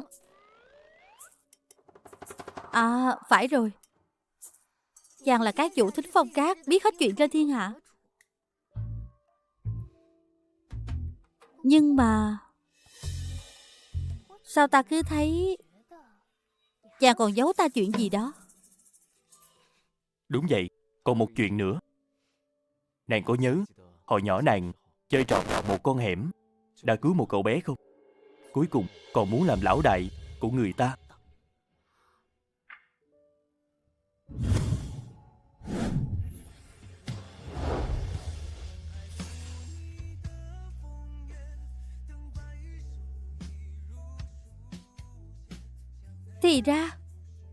Thì ra chàng chính là Tiểu La Quân đó. Chàng được lắm. Hóa ra chàng đã sớm nhận ra ta rồi. Sao cứ mãi không nói cho ta biết? Nàng tự mình không nhận ra, đâu trách ta được chứ. Hôm nay xem ta đánh chàng thế nào. An nhân yêu quý, phu nhân yêu quý, nương tử yêu quý, giờ khắc tươi đẹp này đánh đánh đấm đấm không đúng lúc chút nào. Hay là mai hẳn thi hành gia pháp. Đêm nay là động phòng hoa chúc của chúng ta.